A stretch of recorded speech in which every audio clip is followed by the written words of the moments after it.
Nào các bạn nhìn này, hôm nay thì chúng ta sẽ đi tiếp về cái bài hôm trước. Thì hôm nay chính là cái vấn đề vào bài cụ thể của cái việc là nhập môn với môn Photoshop nha. Thì các bạn phải xác định rằng là trước khi mà làm gì thiết kế thì chúng ta phải xác định rằng cái khổ giấy của chúng ta dành cho ai và dành cho cái nó sẽ xuất hiện ở đâu và nó phục vụ về mục đích gì. Thì để muốn làm được điều đó thì các bạn đầu tiên bạn chốt cho mình một cái giá trị như sau. Đó là chúng ta sẽ chọn vào phần New File. Và trong cái phần New File thì các bạn để ý cho mình ở đây thì nó sẽ có kích thước chiều ngang và chiều cao. Và tất nhiên là cái này thì mình sẽ tính theo đơn vị là cái mong muốn của khách hàng, người ta muốn làm cái gì. Ví dụ thiết kế cho website, hay là thiết kế cho banner trên Facebook, hay là thiết kế cho poster trên TikTok. Đó. Và tất nhiên là chúng ta cũng sẽ phải hiểu rằng là khi mà chúng ta đặt cái câu hỏi đó thì nó nằm ở đâu này. Phần thứ hai là trên đó thì nó sẽ thiết kế ra sao, nội dung ra sao và chúng ta sẽ thiết kế như thế nào. Đó. Thì các bạn sẽ cứ chốt cho mình một cái giá trị như sau. Đầu tiên mình có thể chọn là 1200. Và tất nhiên là chiều này thì mình sẽ để khoảng 600 hoặc 700 gì đó, ví dụ 600. Và ngay lập tức thì nó sẽ mặc định cho mình một cái đơn vị là chiều ngang bằng 1200 pixel, đơn vị là pixel nhá. Bởi vì tất cả những giá trị online hoặc hiển thị trên màn hình thì các bạn chọn cho mình đơn vị là pixel cho nó chắc chắn những cái việc này, được chưa? Còn sau này khi mà bạn liên quan đến một cái công việc khác thì chúng ta sẽ phải có yêu cầu. Yêu cầu đấy nó sẽ bắt nguồn từ những giá trị như sau. Một là bạn hiểu về cái kích thước đó thì bạn tự đánh. Còn nếu mà bạn không hiểu về kích thước đó thì bạn sẽ phải hỏi cái người khách hàng của chúng ta mong muốn chúng ta thiết kế, thì chúng ta phải hỏi là kích thước của anh chị là bao nhiêu để em có thể thiết kế ạ. Cái này anh chị thiết kế online hay offline ạ? Online thì chắc chắn là sẽ là bằng pixel rồi. Còn offline thì chúng ta có thể thiết kế bằng cm và mm.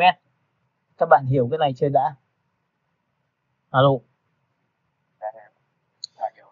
Rồi, tiếp theo nữa là sau khi mà làm xong thì các bạn để ý cho mình là mình không có tích vào cái chữ AWAT. Nên là mọi người khi làm thì cố gắng khi làm khổ giấy cũng không tích vào AWAT. Các bạn hiểu không? Vậy thì chúng ta sẽ sử dụng một số lệnh nó một cách dễ dàng nhất nha. Rồi, tiếp theo là khi mà chọn xuống dưới thì ở đây nó có Resolution. Resolution dành cho cái việc mà làm online hay là up lên web. Tại sao có nhiều người bảo là anh ơi tại sao không làm cho cái resolution nó cao lên, chất lượng đấy, độ phân giải chất lượng của cái ảnh nó cao lên.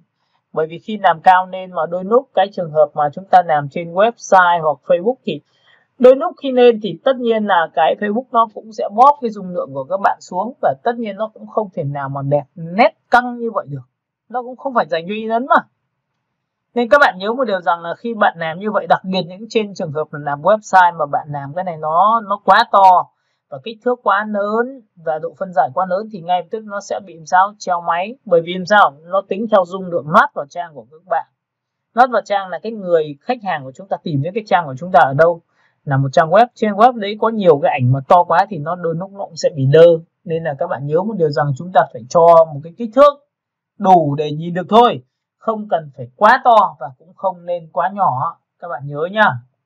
Rồi, lúc này tôi sẽ để khoảng 150, độ phân giải 150. Và tiếp theo xuống dưới thì mình sẽ để thêm cái kênh màu, đó là kênh màu RGB. Bởi vì các bạn xác định rằng là những cái gì online, các bạn nhớ nhá, online là gì? Là những cái gì hiển thị trên màn hình của các bạn thì gọi là online, thì bạn sẽ chọn vào kênh màu đó là RGB. Và chế độ của chúng ta là chế độ 8 bit. Còn nếu mà bạn nào làm cho in ấn thì chúng ta sẽ chọn vào CMYK. Đó. Và kiểm tra từ trên xuống dưới thì chúng ta có một cái background là màu trắng. Đó. Hỏi mật khẩu à? Đâu cần mật khẩu đâu em ơi. Cứ ấn theo cái ID với cái đường dẫn là tự vào mà. Nhá. Cuộc họp là có bạn hỏi, có nghĩa là bản thân thì là cái ID là nó có sẵn rồi mà. Mọi người cứ thế vào thôi chứ. Cái này em cài đi nhá. Em cài sao lại mật mã cuộc họp ở đây làm gì có mã đâu em. Chỉ cần vào ID hoặc là em sẽ có một cái tài khoản theo kiểu room này em vào được như bình thường mà. Nhá, không cần phải mật mã đâu. Tại vì trong đây làm gì mã đây, mật mã này hiển thị đây. Ok. Đợi chút xíu. Để paste vào cho các bạn ấy. Rồi.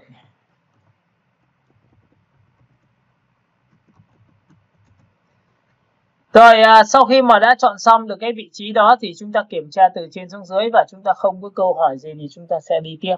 Alo, lớp mình có câu hỏi gì cho cái phần tạo ra khổ giấy này không ạ? Cả nhà ơi. Có nghĩa là khi mà chúng ta đi đến đâu thì chúng ta chắc đến đấy. Chúng ta đi đến đâu chúng ta làm được đến đấy. Thế là thành công rồi. Được chưa?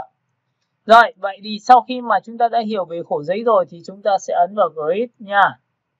Và sau khi đã có Grid xong thì chúng ta có một cái khổ giấy nằm giữa cái màn hình của các bạn. Và bên tay phải của các bạn thì là bên tay trái là sẽ cột. Đó là các thanh công cụ để chúng ta có thể vẽ và thiết kế trên Photoshop. Bên tay phải là một số cái thuộc tính để điều chỉnh các đối tượng màu sắc của chúng ta, và trên thanh ở trên là một số cái thuộc tính. Và nhớ một điều rằng thuộc tính là cứ mỗi công cụ nào sẽ có thuộc tính đấy.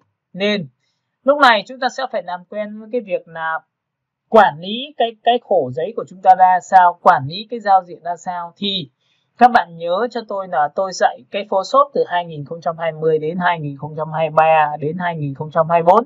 Nên các bạn nhớ là có một số trường hợp mà chúng ta chưa có thì tôi vẫn có thể chỉ cho các bạn được bình thường. Nào, chúng ta chọn vào Windows và chúng ta chọn vào Workspace và chúng ta chọn vào Essential Classic.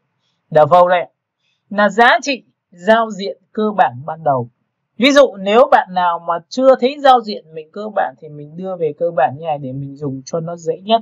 Đấy nhá, chốt về mặt giao diện. Ok, lớp mình hiểu cái này chưa nhỉ? Dạ hiểu. Rồi ạ. Ok, và nếu mà các bạn chưa thấy được điều này thì bạn sẽ đóng khung lại cho tôi, ghi đường dẫn đóng khung lại. Đầu tiên ghi nhanh đóng khung lại. Rồi tiếp theo xuống dưới thì ở đây nó có một cái reset rất là quan trọng. Bởi vì một số trong trường hợp là khi mà chọn về giao diện này mà công cụ chúng ta bị mất đi hoặc bị xóa mất rồi thì chúng ta nên reset nó lại. Reset là làm mới lại thì từ khắc lại trở về như ban đầu cho các bạn thôi. Thì lúc này chúng ta làm rất là dễ, được chưa? Ok. Và tất nhiên là trong quá trình khi làm việc giống như hôm trước tôi vừa chia sẻ cho các bạn là chúng ta sẽ có nhìn lên mũi tên này, vậy thì chúng ta ấn mũi tên này để nó thu nhỏ lại để mình nhìn cho nó dễ hơn. Và tiếp theo cái mũi tên này thì chúng ta tích vào đây để chúng ta sẽ trở thành mũi tên 2 hàng như này thì nó sẽ ngắn hơn, và tất nhiên cái tầm view của chúng ta nó sẽ tốt hơn nữa. Thì đấy là việc của chúng ta làm chắc chắn như vậy. Tiếp theo sau khi mà quản lý được cái giao diện rồi thì bây giờ chúng ta sẽ quản lý cái khổ giấy của chúng ta. Và tất nhiên khổ giấy của chúng ta đang nằm trong một cái khung làm việc. Mắt của chúng ta đang tập trung vào cái khổ giấy đấy. Và cái khổ giấy này nó chính là sau này sẽ trở thành một thành phẩm, một cái thứ mà thiết kế cho một cái công việc của các bạn. Và tất nhiên đây là cái công việc dành cho những giá trị bạn nào làm truyền thông online. Những bạn nào theo truyền thông online thì chắc chắn phải tập trung vào cái này. Bởi vì khi tập trung vào cái này bạn sẽ làm ra những hình ảnh có thể là cho thương hiệu đó để truyền thông quảng cáo, để cho nhiều người biết, để người ta có thể chạy được quảng cáo. Thứ hai là người ta sẽ đưa cái thông tin của chính cái doanh nghiệp của mình đến cái khách hàng nơi mà khách hàng mong muốn. Và tất nhiên để muốn làm được điều này thì tiêu chí đầu tiên phải đẹp, long lanh và bắt mắt nha. Các bạn hiểu không ạ? Có những tư duy tôi đã chia sẻ và tôi nói rất là kỹ trong cái việc này rồi. Có nhiều bạn thì cứ nghĩ rằng là mình làm đẹp, mình làm rất hiện đại, nhưng mà ra thị trường thì đôi lúc là bị đánh sập mặt luôn. Bởi vì do là rất nhiều những cái bạn khác bạn nên làm đúng thị trường hơn. Đấy, vậy thì cái vấn đề mà chuyên nghiệp hay không chuyên nghiệp nó nằm ở đâu? Thì đấy là một trong những câu hỏi rất lớn của rất nhiều bạn hiện tại bây giờ. Đấy, vấn đề là em thiết kế giỏi mà tại sao em lại ra các bạn nghĩ lại toàn được duyệt mà em lại không được duyệt. Đấy, vấn đề là thế đấy. Nên là cái người không có kinh nghiệm thì thường thường là người ta hay gặp một cái trường hợp như thế này. Các bạn lưu ý cho tôi nhá. Rồi, thì những cái gì liên quan đến truyền thông online thì chúng ta sẽ tập trung vào cái vấn đề này. Và lúc này chúng ta sẽ tiếp tục đi đến một cái lệnh nữa liên quan đến việc mà thiết kế của chúng ta, đó là lệnh nhà Ctrl cộng là phóng to. Ctrl trừ là thu nhỏ và Ctrl số 0 là trở về định dạng full toàn bộ màn hình trong cái góc view màn hình của các bạn. Ok, nếu mình nhìn đến đoạn này chưa nhỉ? Ok, xong chưa? Đấy nhá, rất là chính xác cái việc này. Tôi đi rất là kỹ, tôi đi rất là chậm. Hy vọng rằng là cái bài trước thì tôi đã dạy rất khác rồi. Hôm nay tôi sẽ dạy khác cho các bạn xem là đấy. Vậy thì lúc này, cái việc đầu tiên khi thiết kế thì chúng ta sẽ phải có những cái mảng màu. Hôm trước thì tôi đã nói mảng màu tại sao lại có màu bệt rồi. Thì hôm nay chúng ta học về cách là đổ màu. Đổ màu có rất nhiều cách. Nhưng cái cách dành cho những người mà dùng bàn phím, anh dùng bàn phím chẳng hạn, thì chúng ta sẽ dùng lệnh là ấn nút Alt và ấn chặt nút Alt và ấn nút Delete là đổ màu phía trên. Tại sao tôi lại nói đổ màu phía trên? Bởi vì đây là màu phía trên và đây là màu phía dưới. Được chưa? Đó, Alt Delete. Và Ctrl Delete là đổ màu phía dưới. Đó. Ấn chặt phím Alt và nút Delete thì nó sẽ đổ màu phía trên này cho các bạn. Và ấn Ctrl Delete là đổ màu phía dưới. Và tất nhiên trong quy trình khi mà các bạn muốn đổ màu dành cho những cái bạn máy Mac thì mình sẽ thay đổi bằng nút Ctrl bằng Command. Hay nếu mà không được nữa thì các bạn hãy chọn vào cho tôi một cái phím rất là quan trọng, đó là công cụ G số 2. Công cụ G số 2 đây. Được chưa? Và tất nhiên là sau khi ấn vào G số 2 thì chúng ta sẽ đổ thẳng trực tiếp thôi. Chúng ta tích vào đây một cái và chúng ta đổ thẳng trực tiếp. Thế là tự khắc nó đổ màu ở phía trên cho các bạn. Được không ạ? Rồi, có nhiều người bảo là thầy ơi, nhưng mà em muốn đổ cái màu đen này lên phía trên này có được không ạ? Thì các bạn nhớ một điều rằng để hoán đổi vị trí màu phía trên và màu phía dưới cho nhau thì chúng ta dùng phím X nhá. Các bạn nhìn phím X chưa? Ok, các bạn nhìn X chưa? X là đảo ngược hai vị trí màu cho nhau. Lớp mình nhìn thấy cái này chưa ạ? Rồi, sau khi đã ấn vào phím X xong thì bạn có thể đổ màu này, ấn phím X như này thì đổ màu như này, nó rất là dễ dàng thôi. Thế là chúng ta đã hoàn thiện được cái việc đầu tiên rồi. Tiếp theo, đi đến một cái giá trị thứ hai, đấy là trong một bản thiết kế nó gồm có 4 thành phần. Thành phần số 1 là thành phần dùng ảnh. Thành phần số 2 là thành phần dùng cái gì ạ? Dùng có logo. Thành phần thứ 3 là phải có sản phẩm và thành phần thứ 4 là phải có nội dung. Thì trong tất cả các thành phần đấy thì chúng ta sẽ phải làm đẹp theo tiêu chí. Và tất nhiên là liên quan đến cái việc mà đặt những cái đối tượng đấy vào trong một khung hình chữ nhật này có nghĩa là gì? Bản chất cuối cùng của việc thiết kế đó là sắp xếp các đối tượng trong một hình chữ nhật nằm dọc hoặc nằm ngang. Ví dụ nằm dọc thì người ta sẽ thiết kế từ standee, poster. Còn nằm ngang thì chúng ta có thể thiết kế banner, voucher giảm giá rồi những cái chương trình gì đấy. Các bạn hiểu cái này á, bìa fanpage, cover fanpage đều làm hết cái này hết, đúng không ạ? Các bạn hiểu cái này chưa đã? Alo. Dạ hiểu rồi. Ok, sau khi mà đã hiểu được điều đó thì bắt đầu chúng ta sẽ tiếp tục đến một phần thứ hai, đó là tạo hình. Các bạn ghi đi, tạo hình trong thiết kế, hay được gọi là chúng ta có thể ghi là bố cục tạo hình trong thiết kế ra sao. Để muốn làm được điều này thì tôi khuyến cáo cho các bạn, những cái bạn nào design thì cố gắng làm sao chúng ta chọn vào một cái, chọn vào view, chúng ta chọn vào GUI và chúng ta chọn vào new GUI layout. New GUI layout là cách chia lưới, chia cột. Trong tất cả những cái thiết kế hiện tại bây giờ cho website, cho app, cho tất cả đấy người ta chia lưới chia cột rất tốt luôn. Thậm chí là trong tạp chí rồi trong catalog thì người ta chia cột chia lưới này nó rất hay. Thậm chí là trong những cái banner trên Facebook hay banner trên AdWords thì đều chia lưới chia cột, thì cái này nó sẽ tốt hơn cho các bạn. Bạn tích vào đây cho tôi. Và lúc này sau khi đã làm xong thì ở đây nó sẽ có là chiều ngang của chúng ta là 6 cột. 1, 2, 3, 4, 5, 6. Và tất nhiên là column là theo trục nằm dọc. Nên các bạn sẽ nhớ cho tôi được, tôi lăn chuột lên số 3, số 2, số 1. Đấy ạ, tôi sẽ chọn vào số 6. Thì tương đương với cái giá trị bằng 2/3 của chúng ta thì nó có giá trị như sau, là có thể bên này là 2 cột. Và bên này của chúng ta sẽ chứa với tỷ lệ là 4 cột, bởi vì nội dung của chúng ta có thể như vậy. Hoặc chúng ta có thể chơi một nửa, đấy là tùy theo tính chất của các bạn nha. Và cái gutter chính là khoảng cách giữa các cột. Các bạn có nhìn thấy cái này của tôi không ạ? Alo?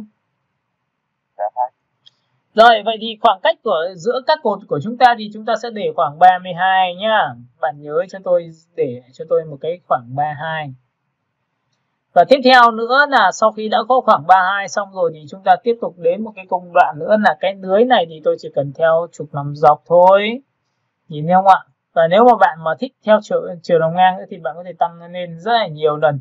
Có thể là 6, có thể là 9. Ví dụ các bạn có thể tăng lên số 9, có thể là tăng số 6. Tùy theo tính chất. Cứ miễn sao mà nó chia được.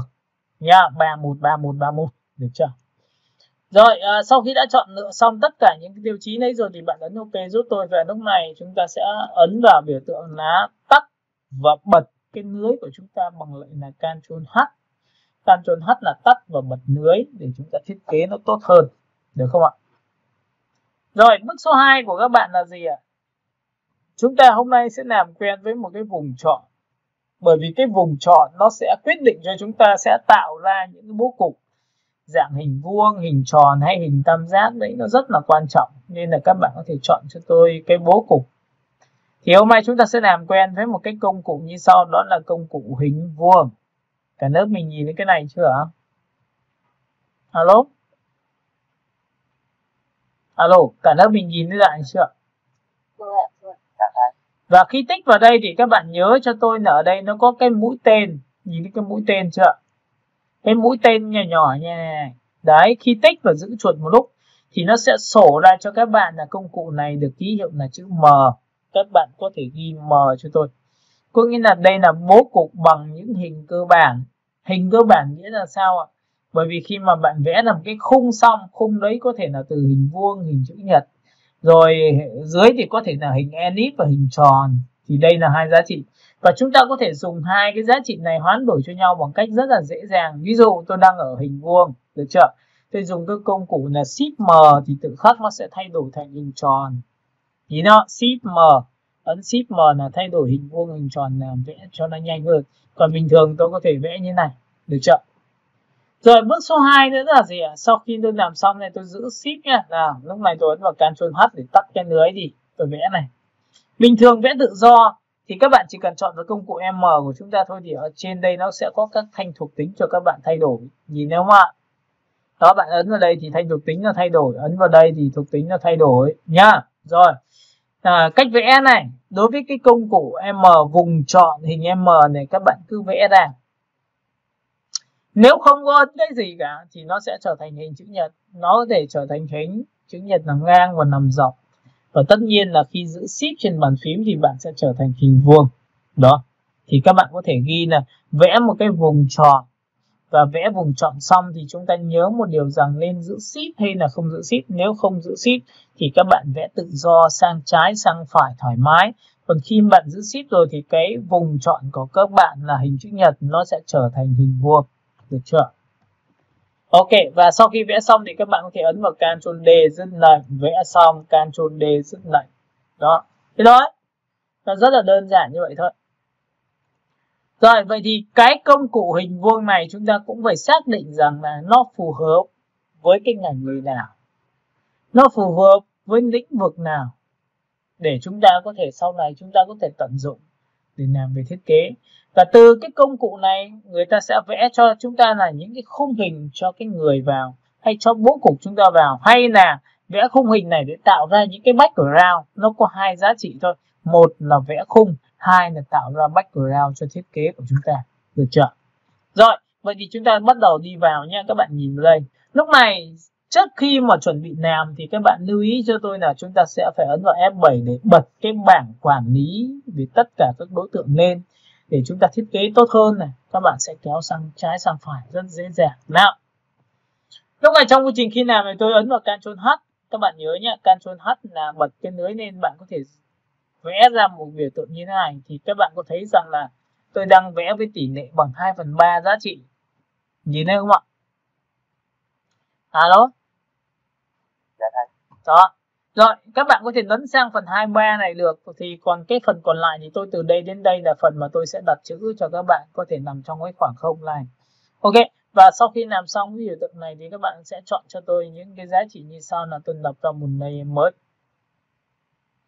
Và sau khi layer mới nhá, nhớ một điều rằng là sau khi mà chúng ta vẽ vùng chọn xong thì chúng ta phải tạo ra layer mới.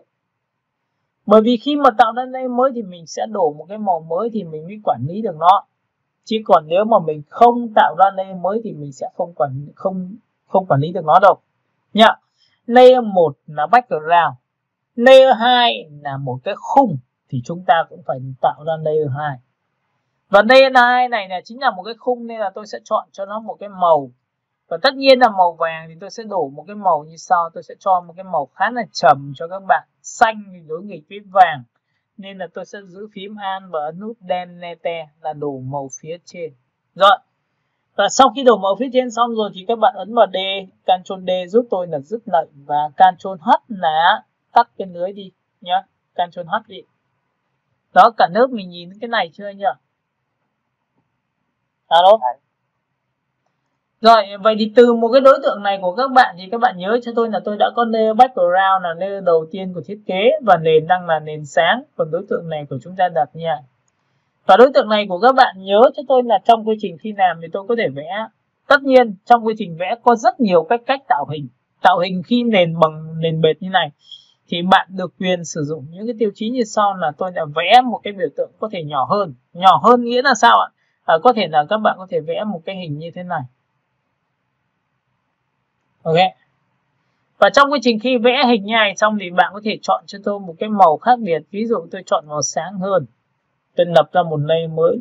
Bởi vì cứ có một cái vùng chọn mới thì chúng ta sẽ có một layer mới. Và khi tôi vẽ ra thì tôi phải xác định rằng là tại sao tôi lại vẽ như này mà không phải rộng ra. Bởi vì lý do cái này là liên quan đến việc là sau này tôi sẽ đặt một cái ảnh vào trong đây. Nếu cái miếng này tôi vẽ to ra thì nó sẽ đè vào hình của đối tượng của tôi. Nên là đè vào hình như thế thì tôi sẽ không nhìn được đối tượng. Thì chúng ta sẽ không nên chọn được cái việc đó. Và các bạn nhớ cho tôi là sau khi tôi chọn vào đây xong tôi lập ra một layer mới và tôi đổ màu. Thì các bạn sẽ nhìn thấy một cái là tôi ấn vào Ctrl D, ở đây tôi đã có một cái thiết kế và cái thiết kế này nó sẽ đem đến cho các bạn những cái phần mà chúng ta sẽ đi vào rất là cơ bản trong mỹ thuật. Đó là nó có sắc độ đậm, sắc độ trung gian và sắc độ sáng. Có nghĩa là tất cả các đối tượng này nó sẽ tạo ra cho các bạn một cái không gian đậm thì ở xa, sáng thì ở gần. Đó, các bạn có nhìn thấy cái điều này của tôi chưa? Alo? Dạ thầy. Và nhớ một điều rằng tất cả những cái chi tiết phụ này tuyệt đối là không bao giờ lấn át vào hình chính. Không bao giờ lấn át vào hình chính, bởi vì chúng ta phải đặt ra nhiệm vụ là cái hình thiết kế của chúng ta nó có ảnh này. Sau đó chúng ta có cái gì? Ảnh rồi. Chúng ta phải có cái gì nữa? Chúng ta sẽ phải có chữ. Sau đó lại phải có những gì? Logo.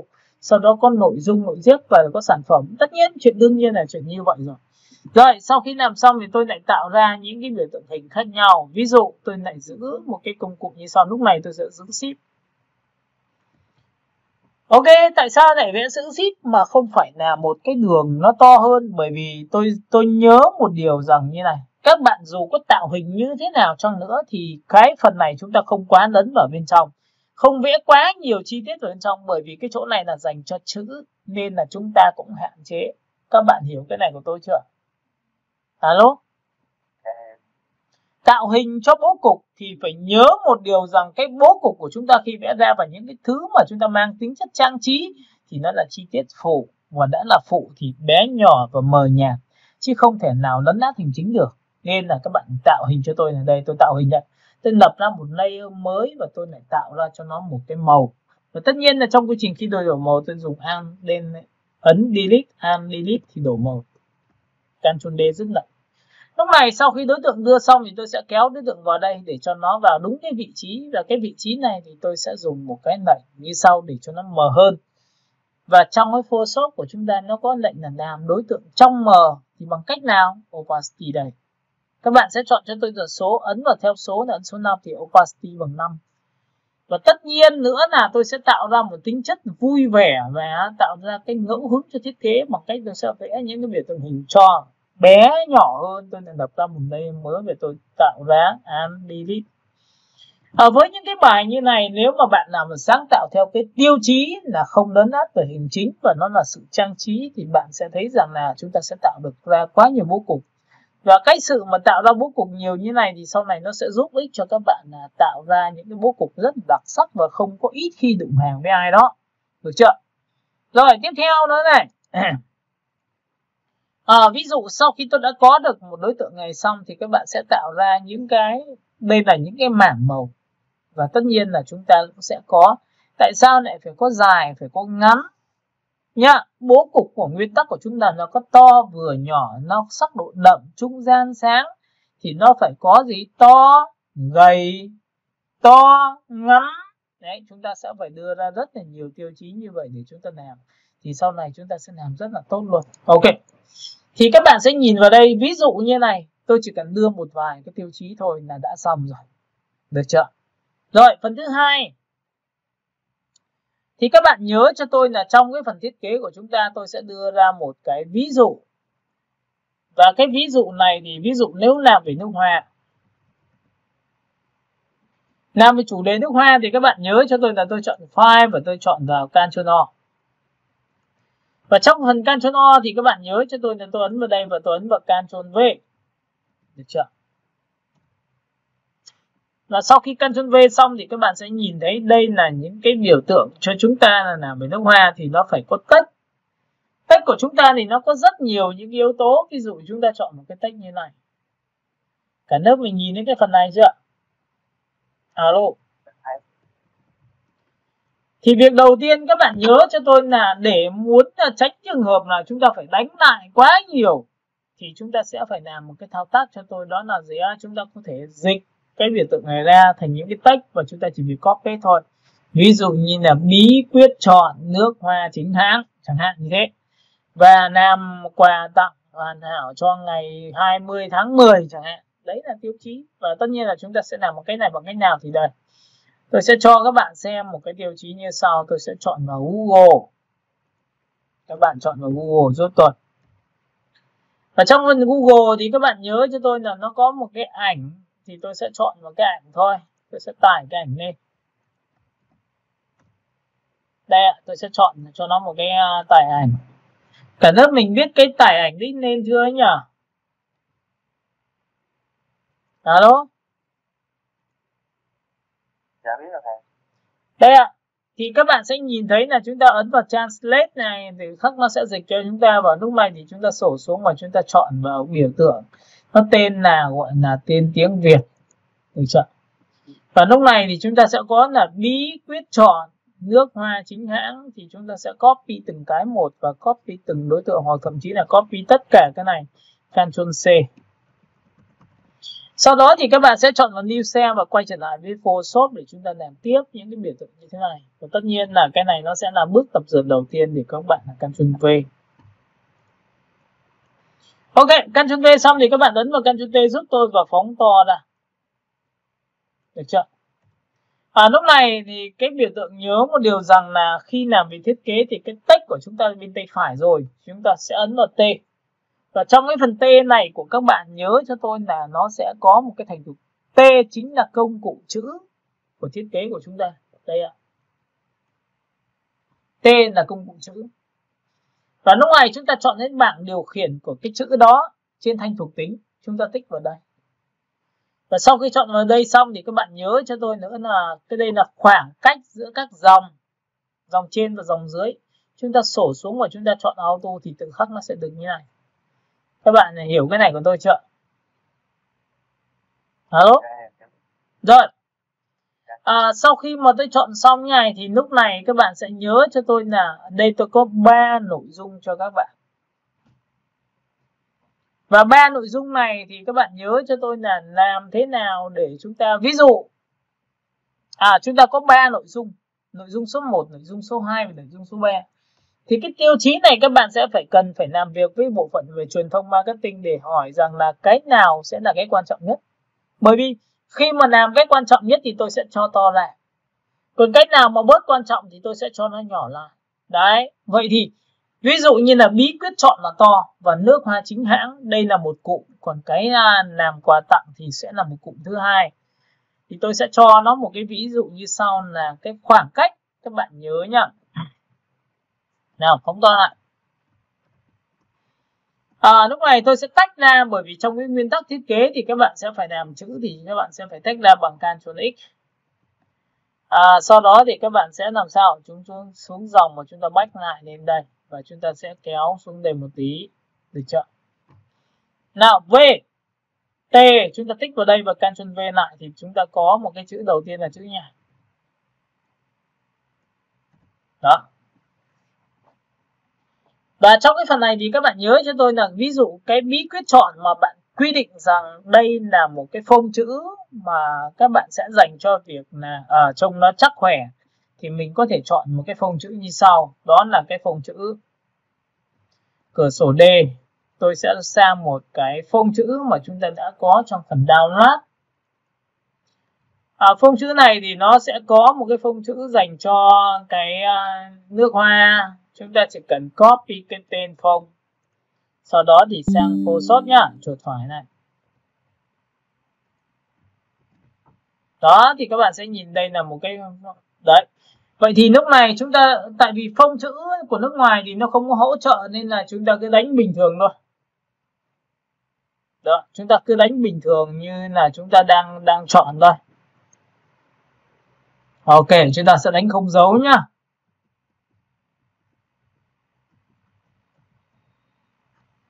Được chưa?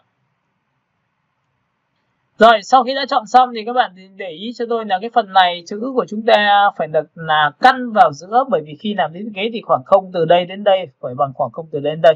Thì các bạn sẽ căn vào giữa cho tôi. Nước hoa chính hãng thì tôi sẽ phải làm một cái thao tác như sau, tôi ấn vào biểu tượng là Ctrl X và sau đó thì tôi sẽ làm sao, tôi sẽ đẩy vào đây. Tôi đánh như bình thường, Ctrl V.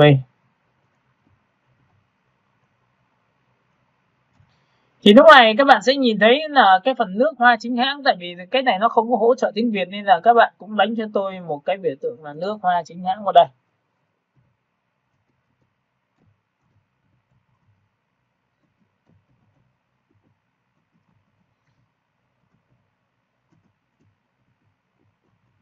Ok. Và sau khi đã chọn xong này thì các bạn sẽ chọn vào vị trí thứ hai cho tôi, và cái tiêu chí số 3 của các bạn nó sẽ là ở vị trí này. Bạn có hai sự lựa chọn, ví dụ cái tiêu chí này cũng là tương tự như vậy, tôi ấn vào Ctrl T và tôi thu nhỏ lại. Phần này không phải là phần chính nên là tôi sẽ làm cho nó nhỏ thôi. Đấy. Đầu tiên mình chơi cấp độ là rất là cơ bản như vừa rồi, mình sẽ làm rất là cẩn thận thôi. Đây ạ. Vậy thì trong cái phần nước hoa chính hãng này, bí quyết chọn này chúng ta đã chọn rồi, thì có nhiều người mới tạo ra những cái khoảng không, ví dụ như là chúng ta chọn vào đây Ctrl T và chúng ta kéo đây chẳng hạn. Rồi cái phần này chúng ta muốn rằng là có sự phá cách thì các bạn có thể tạo ra những cái phông chữ, ví dụ có thể là những cái phông chữ như thế này. Alo, cả lớp mình nhìn thấy phần này của tôi chưa nhỉ? Dạ, thấy. Được chưa? Và nhớ một điều rằng là trong quy trình khi làm thì ở đây nó sẽ nói cho các bạn về cái nguyên tắc đầu tiên mà khi dùng chữ, đó là gì? Chúng ta sẽ có khoảng không. Đó là gì? Căn chỉnh đối tượng vào giữa, là căn giữa nội dung với nhau. Đây khoảng không từ mép của đối tượng từ đây đến đây bằng từ đây đến đây để cho nó ổn định. Nhá, đầu tiên cơ bản thì người ta sẽ làm như vậy. Tích vào đây một cái là khoảng không, chữ Y về chữ này hơi xa nhau quá, tôi giữ phím An. Các bạn ấn thuộc tính này, nhìn thấy chưa?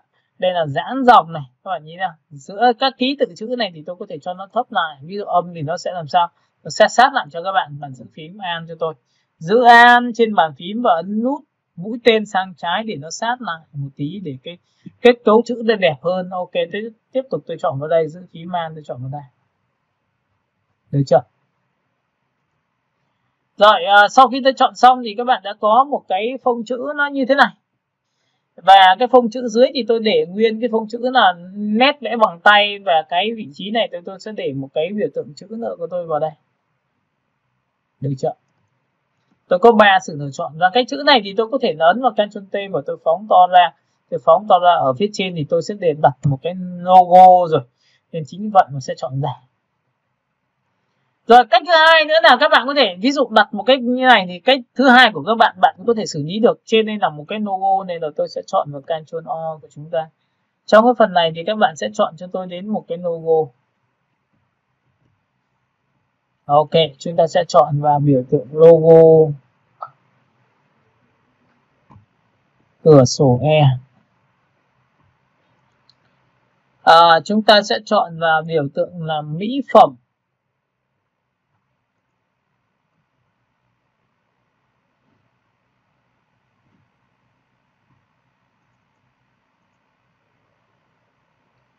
Chúng ta chọn vào nước hoa. Trong nước hoa thì nó sẽ có thương hiệu rồi, nên là mình sẽ chọn một cái thương hiệu như thế này. Đó. Rồi chúng ta space vào thôi. Rồi sau khi chọn đến đây xong thì các bạn sẽ nhìn đến cái logo tôi đã có sẵn, và logo thường thường nó sẽ gặp một cái vấn đề như sau là nó có một cái background là màu trắng và cái chữ của chúng ta màu đen. Và làm thế nào để lấy được cái logo ra thì ok, các bạn ghi đi cách tách logo đen trắng như sau. Alo, cẩn thận ghi đoạn này nhá. Cách tách logo đen trắng. Bước 1, tạo ra mặt nạ. Đấy, mặt nạ đấy. Bước 2, chọn vào image, chọn vào apply image. Đây là trường hợp đầu tiên mà chúng ta sẽ tách logo ra. Và nhớ một điều rằng khi chọn apply image thì cái logo của chúng ta bị thủng, thì chúng ta chọn vào invert, nó sẽ đảo ngược ra cho chúng ta. Các bạn nhìn thấy cái đoạn này của tôi chưa nhỉ? Alo? Alo, alo. Đã thấy rồi. Rồi, ấn ok này. Thì lúc này cái logo của chúng ta đã được đưa sang, thì chúng ta chỉ việc làm nhiệm vụ là gì? Cầm thẳng cái logo của chúng ta và đưa thẳng sang cái vị trí của đối tượng sang đặt như này thôi. Và logo đưa sang thì nó có thể hơi bị to quá, thì bạn có thể ấn vào Ctrl T và thu nhỏ lại. Thu nhỏ lại. Được chưa? Hello, xong chưa? Alo. Rồi. Và ở đây nó có một cái nguyên tắc như sau là cái biểu tượng logo thì nó sẽ có chiều cao rơi tầm khoảng bằng 1/3 chiều ngang của đối tượng của chúng ta thôi. Các bạn hiểu chưa? Có nghĩa là chiều ngang này của đối tượng logo của chúng ta bằng 1/3 của chữ bí quyết chọn nha. Các bạn hiểu cái này của tôi chưa? Alo? Alo, alo. Rồi, tiếp theo này. Cũng là cái này tôi sẽ giới thiệu cho bạn đến phần thứ hai nữa là gì? Cách chọn thứ hai của logo đó là gì? Chúng ta sẽ chọn một cái công cụ. Đó là công cụ E. Và công cụ E này là công cụ E số 3 là chọn tẩy những đối tượng cùng màu và cùng hiệu ứng. Các bạn có thể chọn vào đây cho tôi. Và tất nhiên, đối tượng khi mà chọn vào cái logo này thì bạn phải mở khóa ra nha. Bước 1 mở khóa. Bước 2 chọn vào E số 3.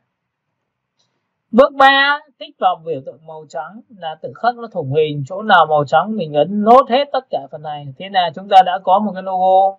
Các bạn có nhìn thấy cái logo này của tôi chưa? Alo?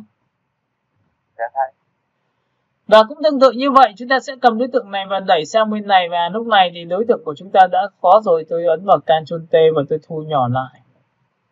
Và tất nhiên là logo lúc này thì tôi sẽ chọn cho nó một giá trị như sau. Tôi sẽ chọn vào vị trí bằng 1/3 đối tượng ở phần phía trên. Ok. Rồi, bố cục thì các bạn nhớ cho tôi là tôi sẽ căn vào giữa đối tượng. Và lúc này chúng ta có một cái biểu tượng là text của chúng ta đặt như này. Và bên này của các bạn sẽ có cái ảnh. Thì tất nhiên là cái ảnh này của các bạn có thể là đưa một cái hình ảnh vào trong thiết kế rất là dễ dàng như sau. Các bạn tắt bỏ cái này đi. Trong quá trình khi nào các bạn tắt bỏ cho tôi. Ctrl O. Và sau khi Ctrl O xong thì các bạn nhớ cho tôi là ở đây thì nó có rất nhiều những cái yếu tố về hình ảnh. Thì chúng ta có thể chọn được ở cái hình ảnh mà chúng ta mong muốn. Được không ạ? Nào, lúc này thì các bạn sẽ chọn cho tôi những cái hình ảnh như sau. Ví dụ, chúng ta chọn một cái biểu tượng hình dọc. Hình biểu tượng dọc thì các bạn sẽ phải chọn hình dọc cho tôi. Hình nào biểu tượng ngang thì bạn sẽ chọn ngang cho tôi. Được không ạ? Và ví dụ như lúc này các bạn sẽ chọn cho tôi đây một cái màu sắc như này. Và lúc này chúng ta ấn vào Ctrl A, chọn hết, Ctrl C, copy và sang file thiết kế nhá. Thì các bạn nhớ cho tôi này. Cái cách này gọi là cách làm cho một tấm ảnh của chúng ta đưa vào một cái khuôn. Thì các bạn nhớ cho tôi là trước khi muốn đưa vào khuôn nào thì bạn phải chọn vào đối tượng đó.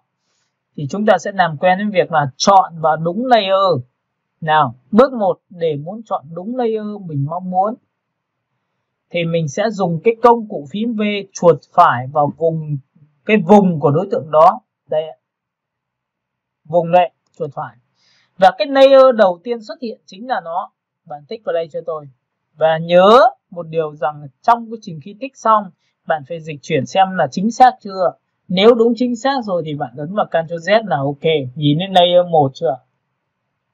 Rồi, phần thứ hai trong quá trình khi mà các bạn làm thì các bạn để ý cho tôi là trong cái công cụ phím V mà các bạn đang chọn thì tuyệt đối không được tích vào Auto Select nữa. Bởi vì lý do là cái này bạn chỉ cần tích vào thôi, bạn chỉ cần trượt ra ngoài thì nó lại chọn thằng khác nha. Đấy, nên là tránh trường hợp mà tôi sợ là các bạn sẽ chọn vào thằng khác nên là chúng ta bỏ Auto Select đi. Nào, cách chọn đối tượng đúng này bằng cách chuột phải vào vị trí khu vực của đối tượng đó. Và layer đầu tiên xuất hiện thì chính là nó. Và nhớ một điều, chúng ta phải dùng phím V. Được chưa? Rồi, bước số 2 là sau khi chọn rồi thì bây giờ tôi sẽ làm sao? Tôi đưa cái ảnh này sang bằng cách là ấn vào Ctrl A là chọn hết, Ctrl C là copy, và sang file này thì chúng ta ấn vào Ctrl V. Thì các bạn sẽ nhìn thấy đây là tấm ảnh của chúng ta đưa sang. Và tấm ảnh này đưa sang thì nó có thể là bị to quá, hoặc là nó có thể bị nhỏ quá, nên là tôi có thể ấn vào Ctrl T và thu nhỏ lại. Và thu nhỏ lại làm sao để nó mức độ là vừa phải là được rồi. Và bắt đầu là chúng ta sẽ đưa bằng cách vào bằng cách nào. Được chưa? Muốn tấm ảnh chui vào một cái khung thì người ta sẽ dùng một cái lệnh như sau là giữ phím Alt và chỉ vào vị trí giữa hình ảnh và cái khung nó ở giữa nhau như này thì nó ra biểu tượng dấu ngoặc, có nghĩa là chui vào. Và chui vào này thì nó sẽ dùng cái lệnh đó là Ctrl Alt G cho các bạn thì tự khắc là sẽ chui vào như này. Đó, bạn nhìn thấy chui vào chưa? Rồi, Ctrl Z lại. Tôi lại vứt bỏ cái này đi, tôi không thích cái này. Tôi lại ấn vào Ctrl On lần thứ hai và cái này thì tôi lại quay trở về cái thuộc tính mà tôi đang chọn. Tôi sẽ chọn một cái thuộc tính liên quan đến Ctrl C. Chúng ta đang làm về nước hoa nên là tôi sẽ chọn vào đây. Rồi, sau khi chọn xong thì tôi sẽ có một cái hình ảnh như sau cho các bạn. Ví dụ tôi chọn vào đây là một cái hình ảnh, tôi sẽ chọn nó. Và sau khi tôi chọn xong thì tôi muốn đưa cái hình ảnh này sang bằng cách nào, tôi ấn vào Ctrl A, chọn hết, Ctrl C copy và sang file thiết kế thì tôi sẽ chuột phải, tôi chọn vào đúng cái layer đã. Rồi, bây giờ thì ấn vào Ctrl V. Ctrl V thì cái ảnh của chúng ta nó to quá. Đấy, bây giờ làm thế nào để đưa vào bây giờ thì chúng ta chọn vào Ctrl Alt G. Các bạn nhớ nhá. Thì cái ảnh này sẽ thu nhỏ vào bên trong cho các bạn trong cái khung này, nhưng nó vẫn to. Thì tôi ấn vào Ctrl T. Ctrl T chính là thu nhỏ, phóng to kích thước của đối tượng mà chúng ta mong muốn. Chúng ta cầm đây, chúng ta kéo vào đây. Và nhớ một điều rằng là trong quy trình khi kéo thì không cần phải làm gì hết, chỉ việc kéo thôi. Đó, các bạn nhìn thấy ngày của tôi chưa? Alo? Dạ thấy. Đó. Và sau khi mà đã kéo xong thì các bạn sẽ nhìn thấy là cái ảnh này của tôi cũng khá là tương đối và tôi thấy là nó khá đẹp rồi thì tôi ấn Enter cho các bạn. Thì lúc này tôi đã có được cái hình đầu tiên của chúng ta thiết kế thành như thế này. Và lúc này chúng ta quyết định ra một cái giá trị như sau là cái màu sắc tôi cần phải thay đổi một tí xíu trong cái vấn đề về thiết kế của tôi. Ví dụ cái này tông màu tôi thì tôi có thể kéo xanh từ bên này sang rồi. Nhưng lúc này tôi sẽ phải kéo một cái màu như sau. Ví dụ đây là màu đen, lấy là logo màu vàng này tôi sẽ lấy trầm hơn chẳng hạn. Được không ạ? Và cái biểu tượng chữ này của chúng ta nó có, đây là cái cách giải quyết đầu tiên nhưng cũng có thể là một cái cách giải quyết thứ hai như sau. Các bạn nhìn nhá, tôi ấn vào biểu tượng như sau cho các bạn T. Việc đầu tiên là các bạn sẽ chọn cho tôi một cái phông chữ nó có thể hẹp ngang, hẹp dọc. Và chúng ta có thể chọn một cái hẹp dọc để nó có thể tốt hơn. Thì các bạn có thể là chưa biết thì chúng ta có thể bật một cái file. File đó là file bên Inode. File Inode thì thường là tôi đã làm ra một cái bộ phông. Bộ phông là bộ phông để chúng ta thiết kế rồi. Có thể là phông dài. Có nghĩa là nó sẽ thiên về chiều cao nhiều hơn để chúng ta có thể làm được thiết kế đấy. Được không ạ? Hoặc là các bạn có thể chuột phải chọn vào đây và chúng ta bắt đầu lên đi tìm những cái phông mà chúng ta mong muốn. Ví dụ chúng ta sổ xuống như này. Đó, các bạn nhìn chưa? Cái bí quyết chọn của chúng ta nó có thể như này. Và chúng ta sẽ làm sao? Chúng ta sẽ thay đổi. Ví dụ như chỗ này chúng ta chọn vào Q. Chúng ta sẽ chọn vào chữ C. Được không? Đấy, các bạn nhìn chưa? Bí quyết chọn của chúng ta nó có thể như này. Và tất nhiên mọi người này đều thích sự mềm mại thì có thể chọn theo cách đấy. Còn có những người thì người ta không thích thì mình lại phải chọn vào biểu tượng khác. Và tuyệt đối là các bạn nhớ cho tôi là không bao giờ dùng những cái tiêu chí khác biệt. Ví dụ chữ thì chúng ta đang là chữ như này. Và tôi muốn trở thành in hoa thì tôi sẽ làm một cách nào, được không ạ? Nhìn nhá. Từ một chữ này mà muốn biến trở thành in hoa thì chúng ta sẽ chọn vào T và chúng ta sẽ chọn vào biểu tượng thanh thuộc tính. Đâu? Đây. Bước 1 chọn vào T. Bước 2 chọn thanh thuộc tính. Bước 3 là các bạn ấn vào biểu tượng TT là tự khắc nó trở thành in hoa hết. Nhớ cái này chưa? Buông ra, bật lên, buông ra và bật lên. Đó, rồi T nhá, thích vào đây và chúng ta sẽ đi một vòng xem là còn những cái phông nào chúng ta tốt hơn không. Đấy, có rất nhiều cái cách chọn nữa mà chúng ta cứ ấn vào đây. Nhớ, ví dụ tôi có thể chọn phông như này được không? Phông dưới thì tôi sẽ chọn một phông khác. Đấy. Alo. Đấy thì hôm trước con nói cho các bạn về cái cách là chúng ta muốn chọn được cái phông thì chúng ta phải chọn theo phông theo cái ngành nghề vào cái phông chữ, đúng không? Chúng ta sẽ chọn vào đây. Alo, và tất nhiên là trước khi mà chọn được một phông nào đó thì các bạn cũng sẽ phải là xem là tôi sẽ copy ra xem là phông này nó có hợp không. Bởi vì chúng ta đang trải nghiệm với những cái thứ mà chúng ta đang làm nên buộc là chúng ta sẽ phải chọn nhiều kiểu khác nhau. Ok, các bạn hiểu cái này được chưa nhỉ? Alo. Rồi, chúng ta sẽ chọn nha. Và thường tôi sẽ quyết định là ở đây này tôi sẽ chọn một cái phông theo kiểu thiên về chiều cao nhiều hơn, có độ dày và nó cao gầy nha. Đấy thì mọi người có thể tự chọn cái phông nào để cho nó có thể rõ hơn, cũng là một cái cách để chúng ta có thể lựa chọn. Ví dụ có thể là có những người thì bảo là phông này đẹp nhưng có những người bảo không đẹp, nhưng đây là tôi sẽ quyết định cho nó là tôi sẽ chọn cái này trước đã. Tôi sẽ chọn vào đây, tôi sẽ cho nó vào trong. Phông này khá là dày và tôi sẽ chọn vào đây và tôi ấn vào Ctrl T. Thì các bạn nhớ cho tôi là cái phông chữ thì nó sẽ có một cái thuộc tính ở đây là giải pháp này, chúng ta sẽ chọn vào T. Và cái phần này nó sẽ có phần là bẻ cong cho các bạn. Phần text của chúng ta đấy, chúng ta tích vào đây phát là tự khắc cái hình này của chúng ta nó có lăn và chúng ta sổ xuống, đây là bẻ cong lên phía trên. Và chúng ta sẽ có sổ xuống, chúng ta sẽ có bẻ cong xuống lên trên như thế này, chúng ta có bẻ cong theo như thế này. Ok, các bạn hiểu cái này của tôi chưa nhỉ? Và tôi sẽ bóp bẹt vào như này. Ok, hiểu cái này không ạ? Hiểu. Ok, và lúc này nếu mà chưa được nữa thì chúng ta lại phải chọn một cái phông khác. Đấy, phông chữ chọn là nó không nhanh một tí nào đâu. Ok, sau khi tôi chọn xong cái phần này tôi sẽ ấn vào Ctrl T và tôi sẽ phóng to này ra. Tôi sẽ đặt vào vị trí như này. Sau khi tôi chọn xong tôi sẽ ấn vào phần T và bắt đầu tôi sẽ ấn vào biểu tượng là bẻ cong và tôi thực hiện theo thao tác là bẻ cong như thế này. Và tôi sẽ bẻ cong xuống dưới nha. Đấy. Ví dụ trong trường hợp mà nó bị gặp trường hợp bị mất phông như thế này đấy thì các bạn cũng phải lưu ý rằng là chúng ta sẽ phải buộc phải làm một cái nhiệm vụ như sau nha. Một, nếu bẻ cong mà mất biểu tượng chữ thì chúng ta phải chuột phải chọn vào Convert Smart Object. Nhìn đây ạ. Và sau khi Convert Smart Object xong thì bạn biến vào Ctrl T thì chúng ta có lệnh bẻ cong như thế này. Cũng tương tự như vậy, chúng ta sổ xuống, chúng ta chọn vào phần bẻ cong. Các bạn có nhìn thấy chữ chúng ta có bị mất không ạ? Alo? Alo? Rồi, sau khi đã chọn xong này, xem bạn thấy là khá ok rồi thì bạn ấn vào chữ V giúp tôi và lúc này tôi ấn vào Ctrl T. Tôi sẽ cho nó hẹp lại một tí bằng chữ Shift và sau đó thì tôi phóng to nha. Đấy, thì có rất nhiều những cái sự lựa chọn để cho các bạn, và cái chữ của chúng ta nằm ở phần dưới cái phần hõm này. Ở trên thì chúng ta sẽ đỡ một cái logo như thế này. Đấy là một trong những cái cách mà để chúng ta có thể đặt những cái phong cách về bố cục chữ nha. Ok, được chưa? Nào, chúng ta sẽ chọn vào đây Ctrl T này, như tôi ấn vào Warp này.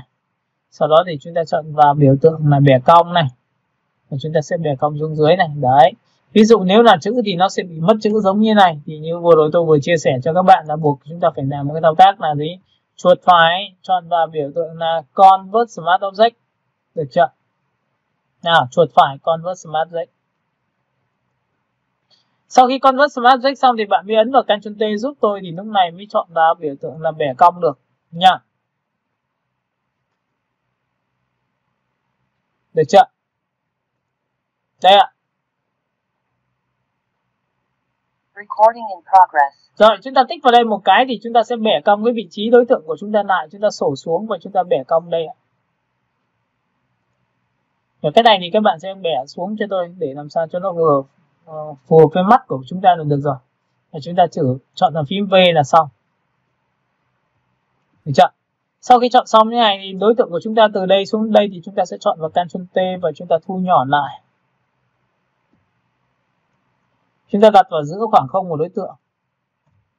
Tiếp theo nữa là ở phần dưới nữa của chúng ta là ngày 8 tháng 3 thì các bạn nhớ cho tôi này. Trong những trường hợp này chúng ta sẽ chơi một cái trò như sau. Một là phía dưới của chúng ta như này rồi thì chúng ta sẽ chọn một cái vị trí là chúng ta vẽ một cái khung. Và cái khung này thì các bạn sẽ đặt cho tôi một cái vị trí nha. Đấy. Lúc này chúng ta sẽ có một sự lựa chọn như sau là tôi dùng phím Y ngắn và tôi chỉ vào vị trí là cái môi. Tại sao chọn môi? Để tôi chọn cái màu đấy. Nhớ cái màu của cái môi, tôi kéo màu ra đây. Người ta gọi là kéo màu. Tất cả chữ của chúng ta đang đánh ở giá trị là tự do thì đây chúng ta có một cái khung để chúng ta tạo ra một sự nhấn nhá cho cái thiết kế của chúng ta được. Chúng ta sẽ tích vào đây một điểm. Tích ra nhé, gì này. Sau khi tôi vẽ ra một cái vùng chọn này để tôi làm một cái khung màu môi và đặt dưới cái chữ thì tôi sẽ phải lập ra một layer mới. Đấy, lúc này thì các bạn sẽ nhìn thấy rất nhiều layer. Và chúng ta cũng không cần phải hoảng loạn là ôi bây giờ em quản lý làm sao được. Đây, bình tĩnh. Bước 1 là sau khi bạn tạo layer rồi thì bạn sẽ làm sao ạ? Bạn sẽ lập ra một layer mới đây, layer 7 đây. Và chúng ta đổ màu bằng lệnh là Alt Delete. Sau khi đổ màu xong thì bạn ấn vào Ctrl D cho tôi. Ctrl D là dứt lệnh vùng chọn. Thì lúc này cái màu này của chúng ta đang nằm trên cái chữ. Các bạn có nhìn thấy không ạ? Nhìn thấy đang nằm trên cái chữ chưa?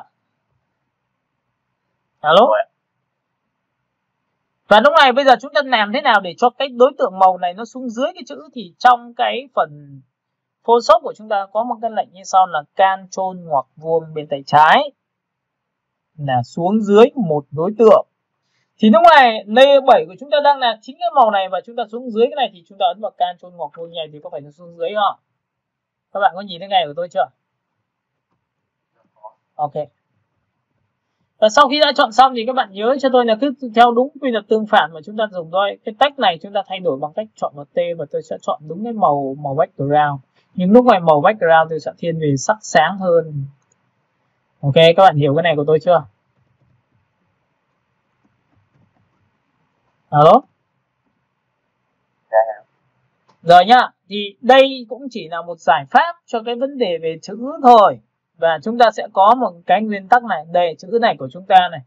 Các bạn sẽ thấy rằng là cái này của chúng ta đánh trong khung. Có đúng không? Cái này của chúng ta là đánh trong khung đây. Chúng ta sẽ lập ra một layer mới và tôi lại đổ màu cho các bạn.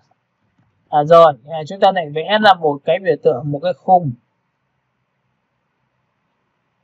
Chúng ta lại lập ra một layer mới và tôi lại đổ một cái màu.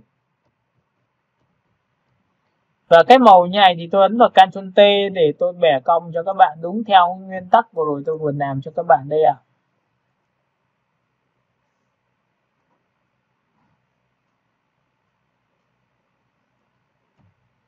Được chưa? Rồi sau đó thì các bạn sẽ có một cái biểu tượng ở phần phía trên là một cái biểu tượng nữa. Đây coi như là cái phần chữ này là phần của logo đi. Tôi đổ màu. Thì các bạn có đồng ý với tôi là cái nguyên tắc đặt chữ vào trong thiết kế thì nó chỉ là cái như thế này không ạ? Nhà tôi ẩn đi nhá, chuột phải vào thằng số 1 là thằng logo. Tôi ẩn đi. Tôi tắt cái mắt đi là ẩn đi. Tôi chuột phải thằng số 2 là cái chữ này tôi cũng tắt mắt đi. Tôi chuột phải thằng này tôi cũng tắt mắt đi. Tôi chuột phải thằng này tôi cũng tắt mắt đi. Các bạn có nhìn thấy cái này của tôi chưa? Alo? Vậy thì bản chất của cái việc mà khi sắp xếp cái bố cục chữ nó chính là những cái tỷ lệ về hình của chúng ta. Hình của chúng ta nó có thể dày, có thể mỏng, có thể ngang, dài, rộng, tùy theo tính chất và nội dung phần nào chính phủ. Đấy, các bạn sẽ tích vào đây cho tôi thì cái này nó sẽ xuất hiện cho các bạn, đúng không? Và tất nhiên là trong cái phần này thì không bao giờ có những cái miếng màu này, tùy thuộc thôi. Tôi sẽ xóa đi bằng đen te, không thích thì xóa đen te nhá. Rồi chuột phải cái này đen te, bởi vì cái bên ngoài này là không có khung rồi thì tôi sẽ để một cái có khung để tôi nhấn nhá vào cái ngày đó là ngày mùng 8 tháng 3 chẳng hạn như thế này. Bên này có màu rồi thì bên này có màu không thì chúng ta cũng phải cân nhắc. Màu chỗ này đã được chưa, hay là màu của chúng ta sẽ phải cần thay đổi. Ví dụ tôi sẽ chọn vào một cái màu khác có được không nha, kéo màu này được chưa. Rồi tiếp theo sau khi mà tôi chọn xong cái này xong thì các bạn sẽ nhìn này, cái đối tượng này của chúng ta đây là một cái bố cục bằng hình chữ nhật.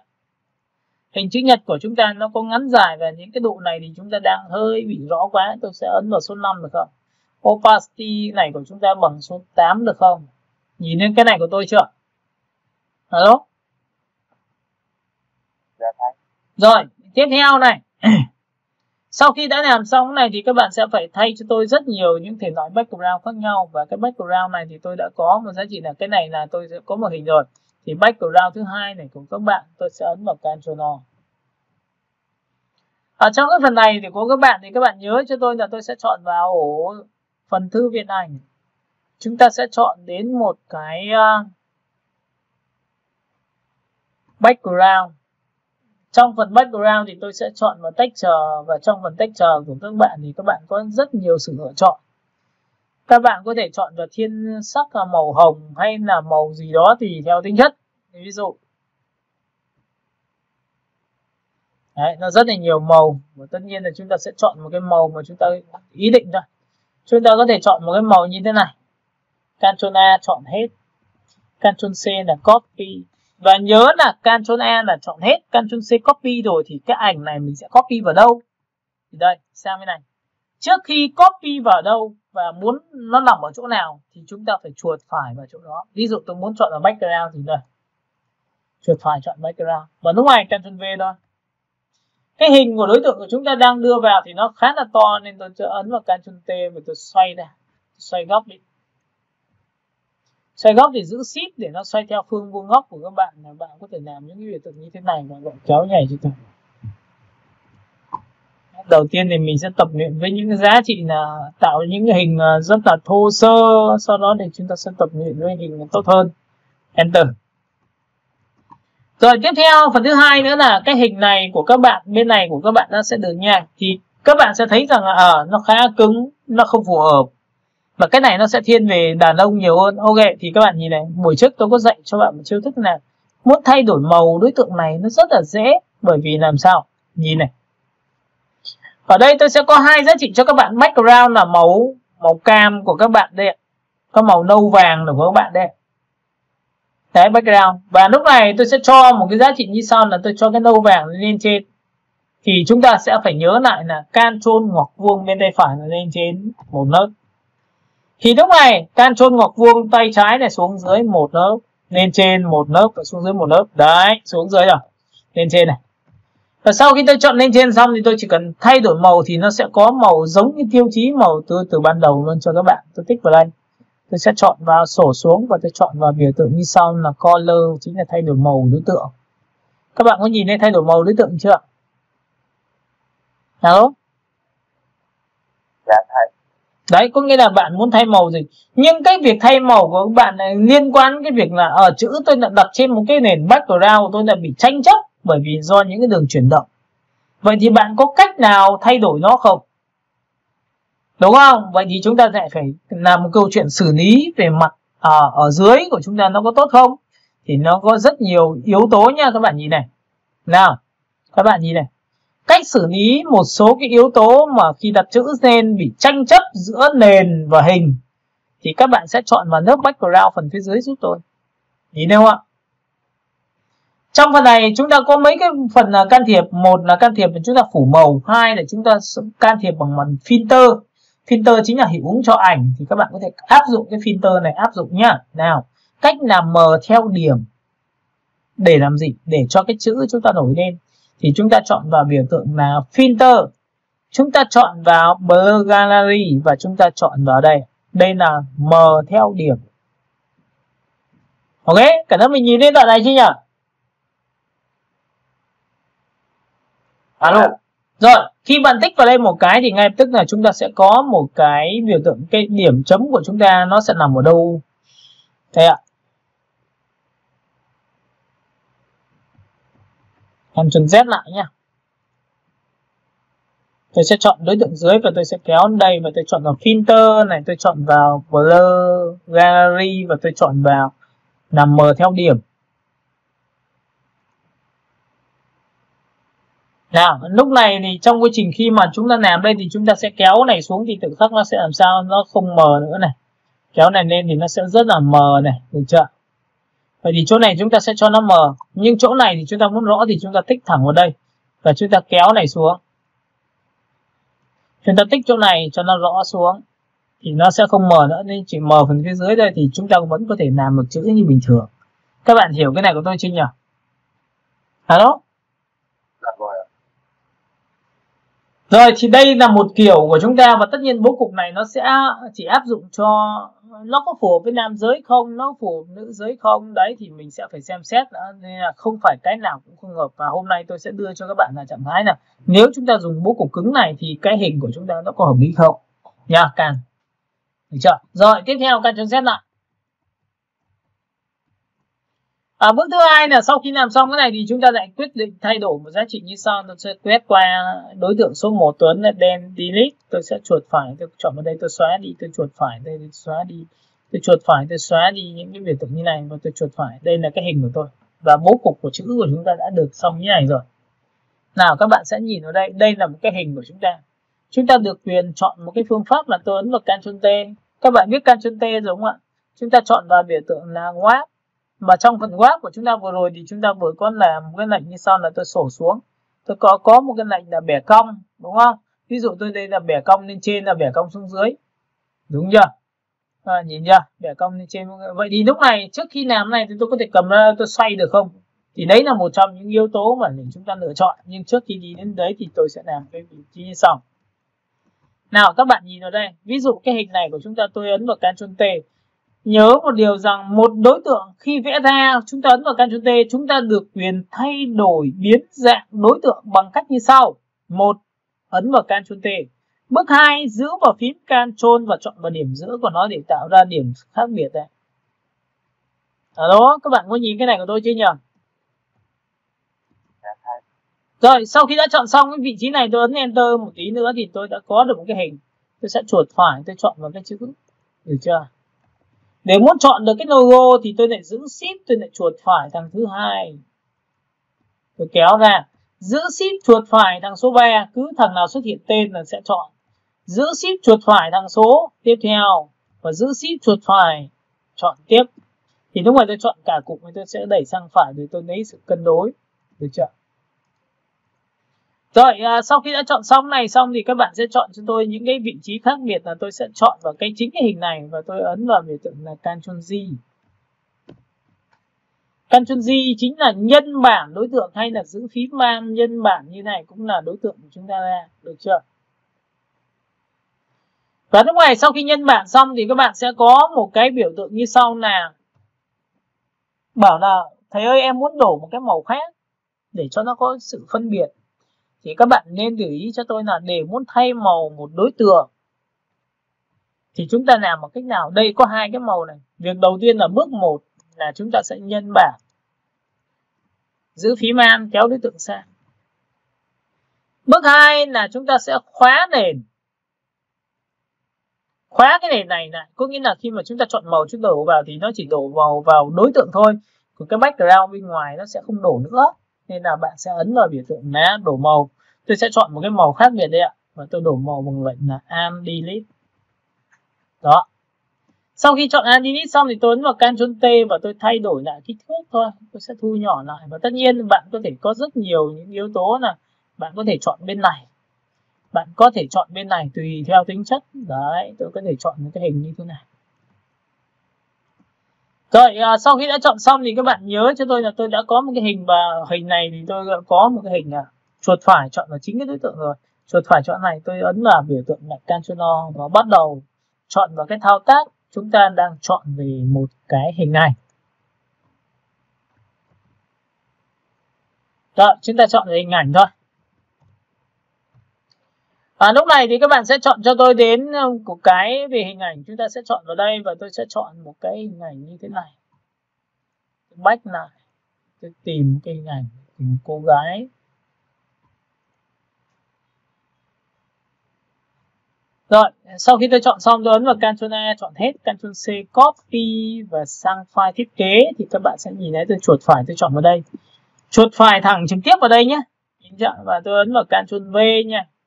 Thì lúc này cái hình của tôi đã được này, tôi ấn vào Ctrl Alt G nhé. Ảnh của tôi là muốn cho chui vào thì một là chúng ta chọn vào Ctrl Alt G là sẽ chui vào phần dưới phần khung. Thứ hai là bạn giữ phím Alt cho tôi, bạn tích vào đây cũng là chui vào. Đó, các bạn nhìn chưa? Tôi ấn vào Ctrl T, thu nhỏ lại. Và chọn lựa cái đoạn nào nó đẹp nhất thì các bạn sẽ chọn, và đừng che phủ những cái phần quan trọng của các bạn là được. Được chưa? Rồi. Và sau khi tôi đã được như này, tôi nên tôi cho các bạn thì tôi đã có được cái hình. Và tiếp theo cái hình này của tôi nó có thể nằm đây được không hay là nằm đây được không? Đấy, tùy theo tính chất của các bạn nhìn nhé. Ok, vậy thì tôi có thể nuôi hẳn sang bên này được không hay là nuôi vào trong này được không? Tốt nhất tôi sẽ cho vào đây. Chỗ này tôi sẽ chuột phải, tôi chọn vào cả hình. Tôi chọn vào cả khung, chuột phải. Đây, chọn cả hai, khung và hình. Tôi kéo nuôi sang nuôi tay trái một tí nữa. Cái này nuôi vào đây một tí nữa thì nó sẽ hợp lý hơn.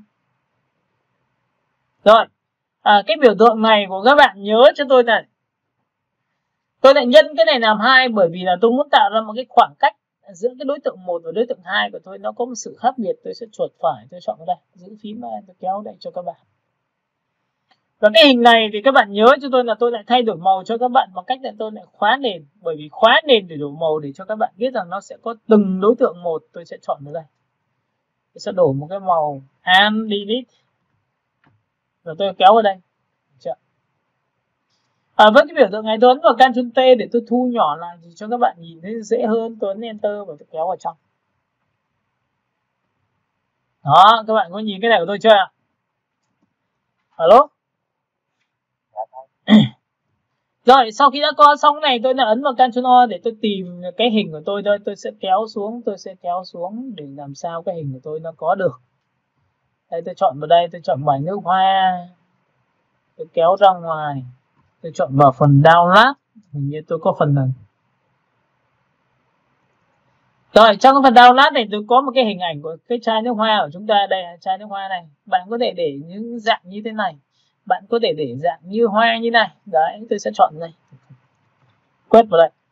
Ctrl A, Ctrl C. Sau đó thì sang bên cái file thiết kế nhé, các bạn nhớ nhá. Tôi sẽ những cái gì không cần dùng nữa thì chúng ta cứ tắt đi thôi. Chúng ta tắt đi. Đây ạ. Chuột phải chọn vào chính cái khung. Đây, chuột phải chính cái khung là chính cái này này. Đó, chuột phải cái layer đầu tiên chính là nó. Chuột phải layer đầu tiên chính là nó. Rồi, sau đó thì các bạn ấn vào Ctrl V giúp tôi. Lúc này cái ảnh của chúng ta rất là to này, tôi muốn cho chui vào thì bằng lệnh là sao? Chúng ta chọn vào Ctrl Alt G hay tương ứng với phím Alt chỉ vào đây cũng là được cách Ctrl Alt G. Và sau khi đã đưa vào xong thì cái ảnh của chúng ta khá là to nên tôi ấn vào Ctrl T và tôi thu nhỏ lại. Đấy, Ctrl T thu nhỏ lại.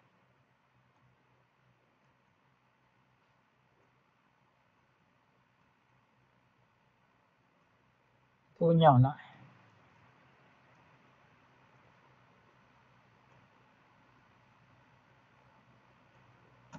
Rồi. Các bạn sẽ nhìn thấy là sau khi thu nhỏ lại xong thì các bạn đã có được một cái tiêu chí, một cái hình ảnh, một cái bố cục của chúng ta nó có hình ảnh cô gái. Và bên tay trái của chúng ta có sản phẩm của chúng ta rồi.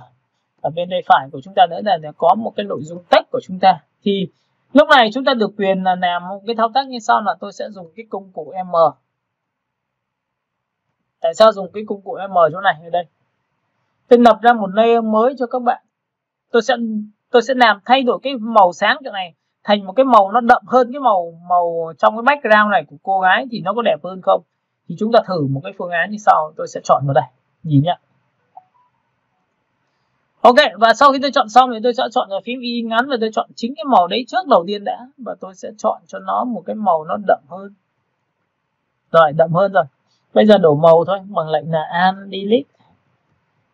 Và lúc này khi đổ màu xong thì cái đối tượng này của chúng ta đang đè ở trên phần đối tượng này của chúng ta đè trên cả cô gái, đè trên cả sản phẩm. thì người ta có một lệnh là cho cái đối tượng này xuống dưới tất cả nhé. Để muốn làm cho đối tượng xuống dưới tất cả thì người ta dùng lệnh là Ctrl Shift ngoặc vuông bên tay trái xuống dưới tất cả. Sau đó thì bạn sẽ thấy là cho nó lên từng bước một thì tôi ấn vào Ctrl ngoặc vuông bên tay phải đây ạ. Đấy, các bạn có nhìn đây 12 của chúng ta đây, Ctrl ngoặc vuông bên tay phải và lên dần như này thì có phải nó sẽ tạo ra độ đậm cho thiết kế của các bạn không ạ? Alo, các bạn có nhìn cái này chưa? Ok, và tự nhiên chúng ta lại có một giá trị nữa là vậy thì cái màu background chỗ này của chúng ta, cái màu khung này của chúng ta đã ổn chưa? Đây, cái màu khung này này, các bạn nhìn thấy copy màu này chưa? Đã ổn chưa? Hay là chúng ta sẽ thay một cái màu khác, ví dụ y ngắn, chúng ta sẽ chọn một cái màu tông màu xanh như thế này. Và chúng ta sẽ đổ màu cho nó bằng cách như sau, bằng cách là khóa nền rồi, chúng ta chọn vào Alt Delete. Các bạn có nhìn thấy cái màu của tôi chỗ này chưa? Alo? Đấy, vậy thì chúng ta cũng phải cân nhắc là chúng ta có làm nó có được như vậy không nha. Rồi tiếp theo này, chúng ta cũng tạo ra những cái chi tiết nhỏ hơn, hoặc cái background này của các bạn cần phải thay đổi. Ví dụ cái màu này của chúng ta nó được như này, hay là Ctrl O, chúng ta hãy tìm đến một cái background khác. Ví dụ tôi chọn vào ổ D, tôi chọn vào biểu tượng chưa lọc, chúng ta chọn vào background.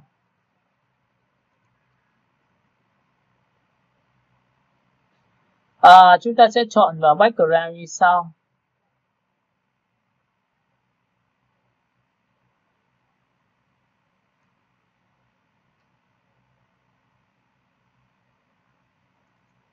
Rồi, trong phần này thì các bạn sẽ nhìn thấy là có rất nhiều những yếu tố. Ví dụ, tôi có thể chọn một cái yếu tố như thế này, màu nước, hoặc là cái nền hoa của chúng ta mềm mại thì chúng ta có thể chọn như này. Đấy. Và chúng ta đưa vào bằng cách nào này? Ấn vào Ctrl A, chọn hết, Ctrl C, copy rồi này sang file thiết kế của chúng ta. Cái này thì chúng ta sẽ tắt bỏ đi thôi. Cái này của chúng ta cũng tắt bỏ đi.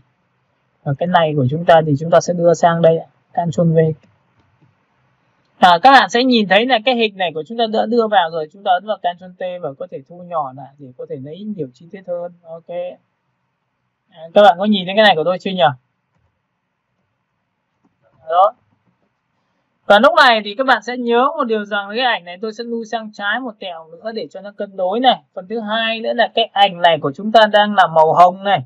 Tôi muốn thay đổi cái màu hồng này giống như màu tông của da người hoặc tất cả biểu tượng này thì chúng ta làm một cách nào? Thì các bạn nhớ cho tôi này, để muốn thay đổi màu đối tượng thì chắc chắn phải nằm dưới cái background này của các bạn, là màu vàng này. Các bạn cho lên trên giúp tôi. Nhìn này chưa? Và cái này chúng ta chỉ cần thay đổi màu bằng cách là chúng ta sẽ sổ cái này xuống và chọn vào color cho tôi. Thay đổi màu. Các bạn có nhìn thấy thay đổi màu của tôi chưa? Alo?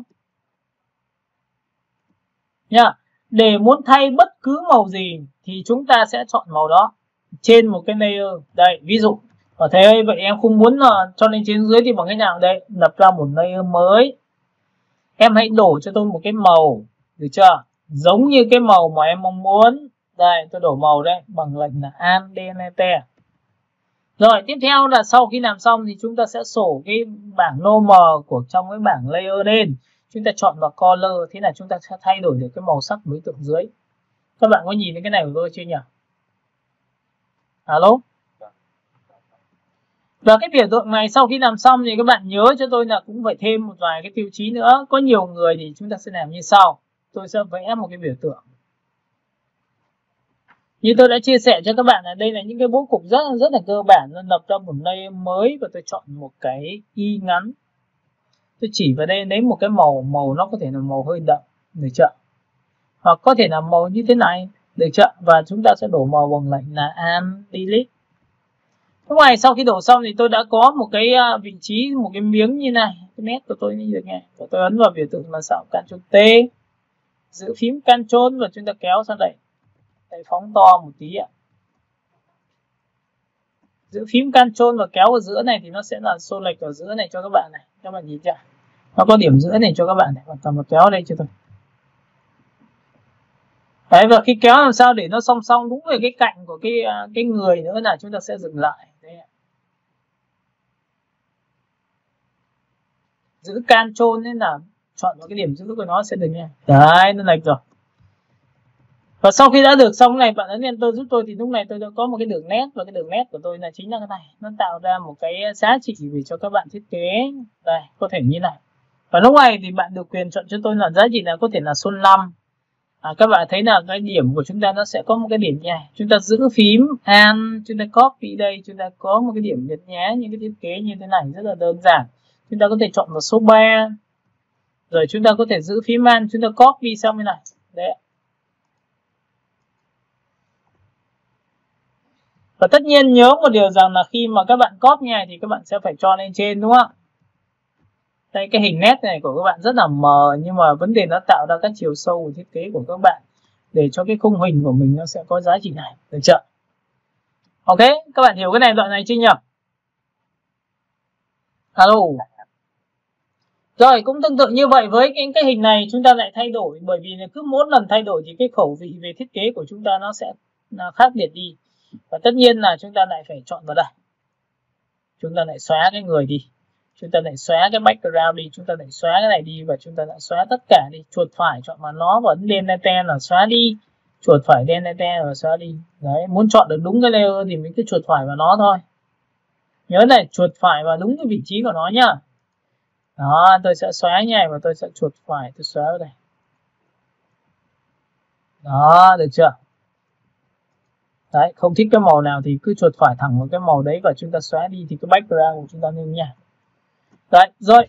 Tiếp theo cái hình của chúng ta nó sẽ tạo ra những cái biểu tượng gì nữa thì các bạn có thể là chọn vào biểu tượng hình giống như này.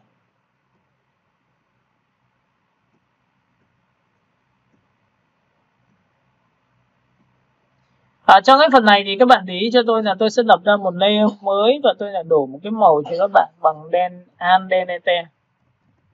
Trong phần này các bạn ấn vào Ctrl T giúp tôi thì lúc này nó có một lệnh là Warp cho các bạn, thì cái này nó cũng có một cái hình cho các bạn, đó là tôi sổ xuống, tôi chọn vào đây thì nó sẽ cong theo chiều lên trên, và cái này thì kéo xuống thì nó sẽ cong theo chiều xuống dưới như này, đúng không?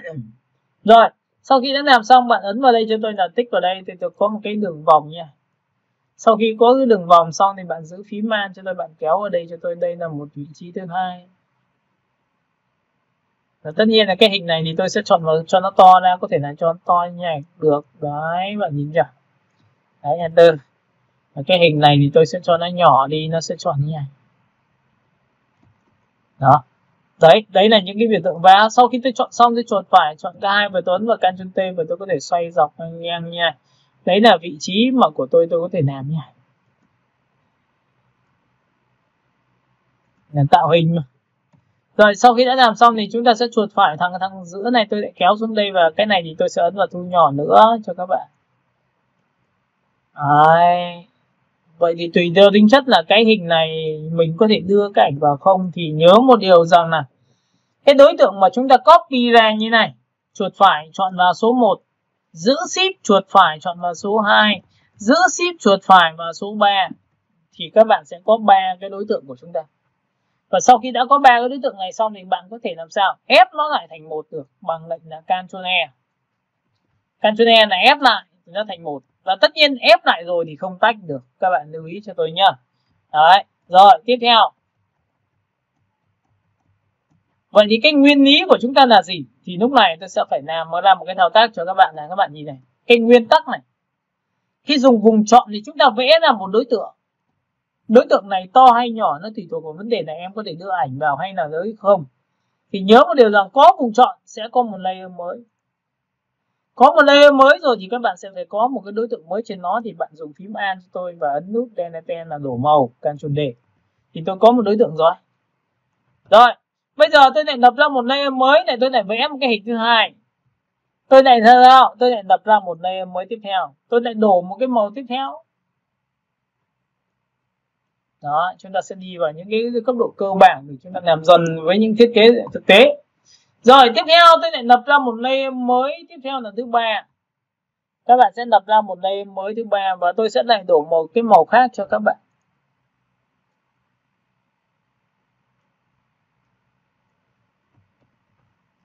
Rồi, tiếp theo các bạn sẽ lập ra một layer mới tiếp theo nữa. Đây ạ. Vẽ cái vùng chọn, chúng ta lập ra một layer mới. Chúng ta lại đổ một cái màu mới cho nó.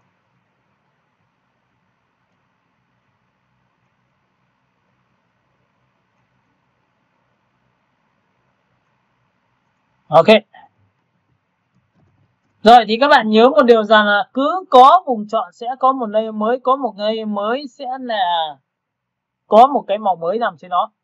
Thì nhớ một điều rằng là lúc này chúng ta mới bắt buộc là phải học về cái sau một cái cách làm chúng ta ra một cái vấn đề như sau là để muốn quản lý đối tượng thì chúng ta phải biết cách là chọn vào đúng đối tượng. Thì các bạn nhìn vào đây cho tôi cái bảng layer của chúng ta là như thế này. Tôi muốn chọn vào layer nào thì bạn nhớ cho tôi nhá, nhìn này, chuột phải chọn vào layer đầu tiên là chính là nó này. Chuột phải chọn vào layer 14 này, chính là màu tím này. Chuột phải layer đầu tiên này, nhìn nó xuất hiện này là nó này. Chuột phải layer này chính là nó này, nhìn chưa? Đó. Thì bạn nhớ là đây là cách chọn đầu tiên là bạn cứ chuột phải vào layer nào thì cái layer đấy xuất hiện thì chính là nó. Nhưng nhớ một điều rằng khi chuột phải thì phải chuột phải vào vị trí đối tượng của nó thì nó mới chọn được. Chứ bạn chuột phải bên ngoài nha là sai nhá. Rồi. Thuộc tính thứ hai nữa là gì ạ? Các bạn nhớ cho tôi là trong về cái cách chọn của cái thằng Photoshop nó sẽ có một cái nữa cho các bạn, đó là gì? Cái bảng auto select, có nghĩa là khi tôi chọn ở phím V là phím dịch chuyển thì nó có auto select là chọn tự động. Có nghĩa là tôi tích vào đây, bạn tích vào thằng nào thì nó sẽ chọn thằng đấy, tích vào thằng này sẽ chọn thằng này, tích vào thằng này thì chọn thằng này, tích thằng này chọn thằng này. Thì cái này nó chỉ dành cho những người mới học. Và chúng ta sẽ làm thao tác này thì nó sẽ rất là dễ cho các bạn. Các bạn hiểu cái đoạn này chưa nhỉ? Alo. Rồi tiếp theo là chúng ta bỏ cái auto select đi. Thì người ta sẽ có một cái lệnh như sau cho các bạn là để muốn chọn tự động nhưng mà là tạm thời thì bạn giữ phím Ctrl trên bàn phím giúp tôi. Thì lúc này khi ấn vào Ctrl thì cái auto select này nó tự tích vào. Nhìn đấy, thì tôi tích một cái vào vị trí màu đỏ thì chọn thằng màu đỏ. Tôi giữ phím Ctrl, tôi tích vào bàn phím này nhá, giữ Ctrl là auto select tạm thời. Nên bạn giữ Ctrl cho tôi và lúc này tích vào khu vực của màu xanh đậm. Và sau khi chọn màu xanh đậm xong thì bạn buông Ctrl ra thì bạn chọn nó rồi, là chính xác rồi. Giữ Ctrl bạn chọn màu tím. Tích một cái lại chọn nó lại buông ra. Giữ Ctrl chọn màu xanh lá cây, tích vào một cái chọn được rồi nó rồi thì lại buông ra, buông Ctrl ra. Đấy thì đây là cái cách thứ ba của các bạn là khi chọn vào đối tượng, được chưa? Rồi sau khi làm xong thì bây giờ chúng ta sẽ có một cái lệnh như sau cho các bạn, thì các bạn nhìn này, đây ạ, tôi sẽ đặt đây là những cái vị trí của chúng ta. Rồi thì lúc này cái màu này là chúng ta đang làm màu đỏ của chúng ta, thì muốn cho xuống dưới một lớp thì chúng ta dùng lệnh là Ctrl ngoặc vuông bên tay trái. Xuống dưới một lớp, xuống dưới một lớp tiếp theo đây, màu tím đấy. Được chưa? Và xuống dưới một lần nữa thì Ctrl ngoặc vuông bên tay trái là xuống dưới các màu xanh, là xuống dưới theo từng lớp. Và tất nhiên chúng ta sẽ có lệnh là Ctrl ngoặc vuông bên tay phải là lên trên từng lớp một. Đó, các bạn nhìn chưa? Và lúc này chúng ta sẽ có lệnh là Ctrl ngoặc vuông bên tay trái là lên trên và xuống dưới theo từng lớp của chúng ta, là Ctrl ngoặc vuông bên tay trái và Ctrl ngoặc vuông bên tay phải. Các bạn hiểu cái này chưa nhỉ? Alo.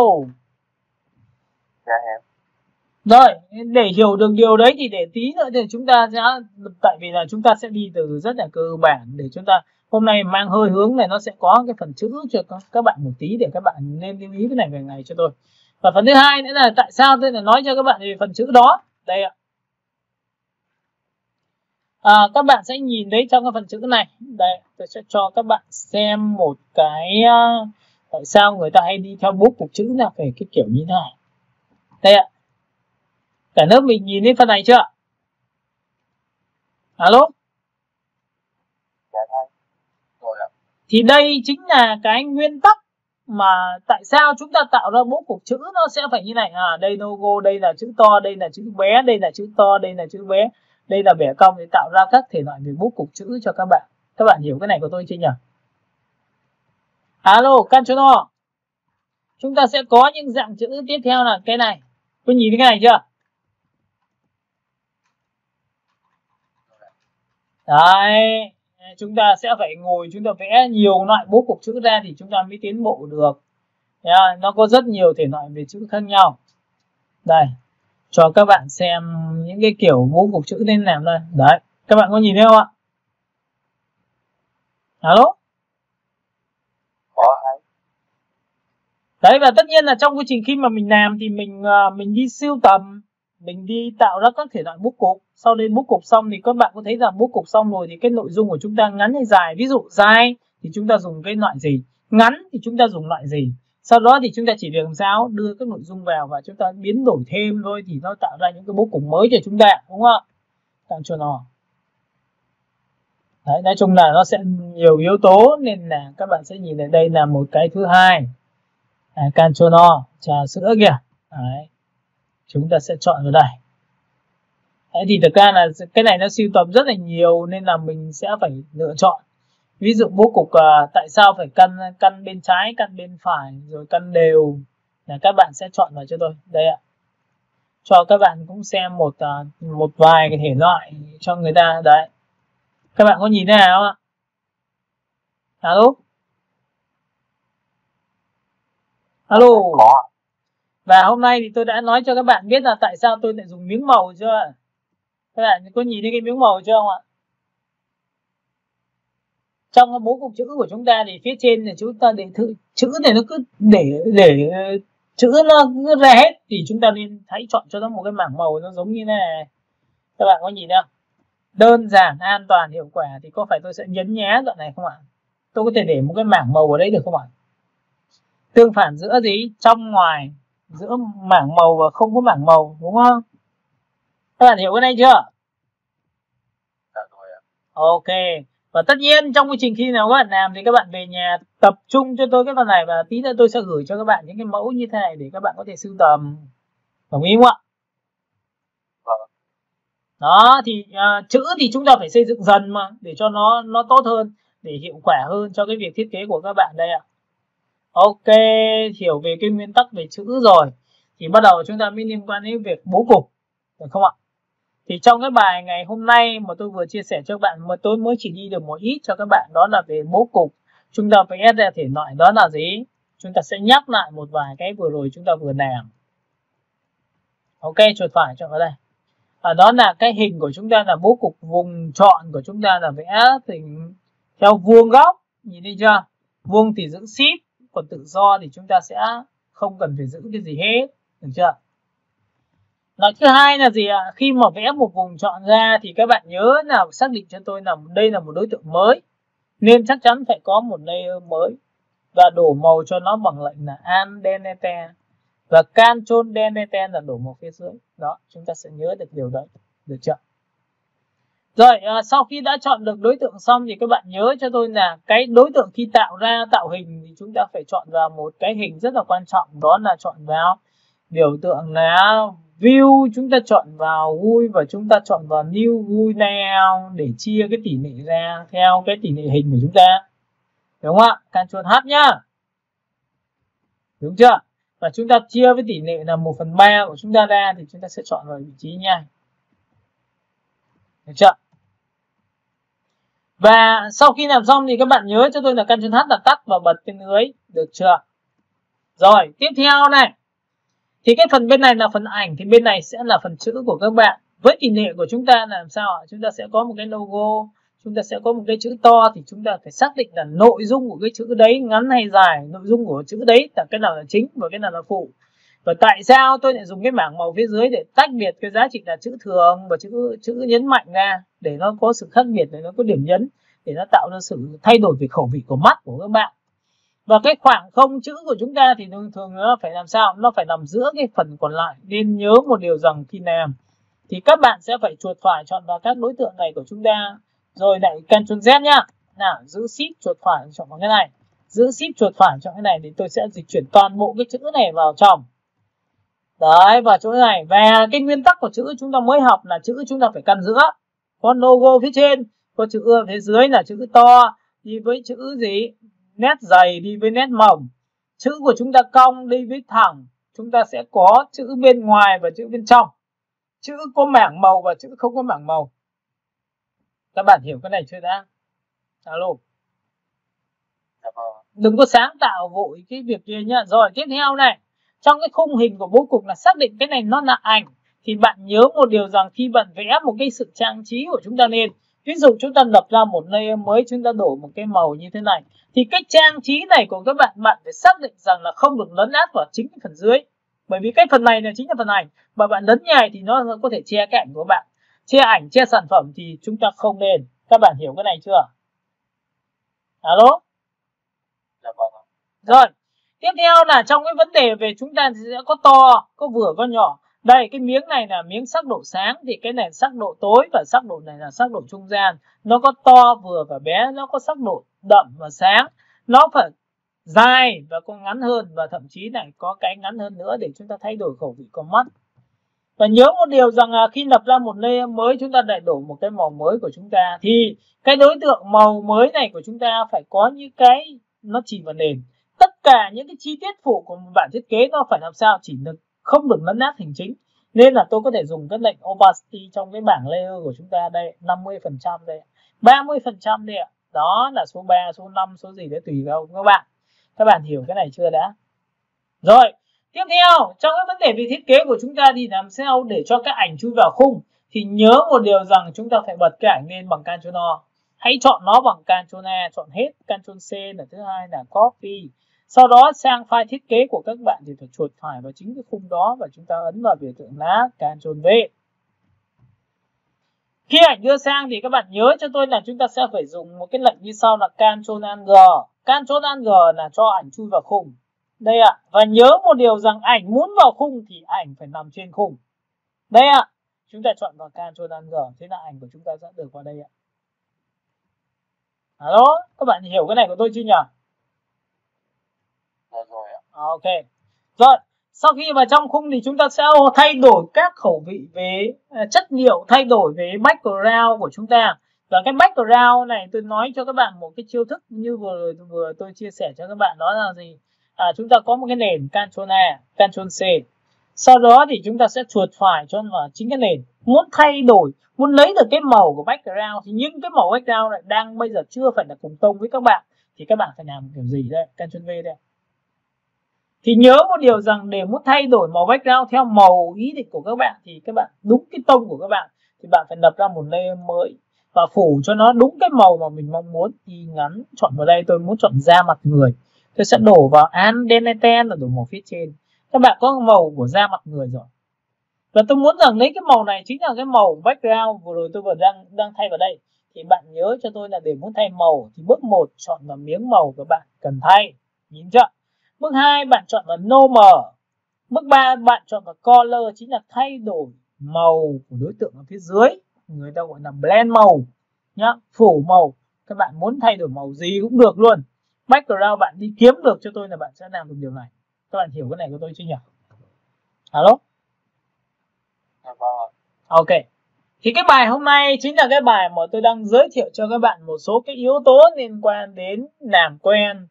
Và tại sao tôi lại vẽ cho các bạn những cái bố cục theo kiểu dạng chữ như thế này? Bởi vì nó đều có lý do vừa rồi tôi vừa cho các bạn xem đó. Thì đấy là những cái dạng bố cục chữ trong những hình cơ bản và người ta chỉ sắp chữ vào trong đó là xong. Ok. Vừa rồi chúng ta tổng kết lại những cái lệnh mà chúng ta vừa đi qua và những cái mà chúng ta, và tất nhiên cái này nó sẽ mang hơi hướng ở dần cho cái việc là chúng ta hình thành chuẩn bị thiết kế rồi.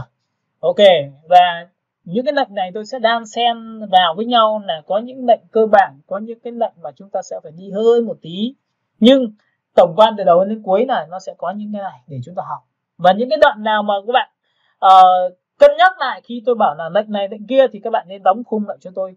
Nếu mà chúng ta có bút bi thì chúng ta chỉ cần vẽ một cái khung vào và đặt vào đó thôi. Còn cái khung đó thì các bạn nhớ cho tôi là sau đó bạn có thể ghi ra một tờ giấy, bạn có thể dán ở đâu đó trên cái tường của các bạn. Sau khi quen rồi thuộc rồi thì ok xong.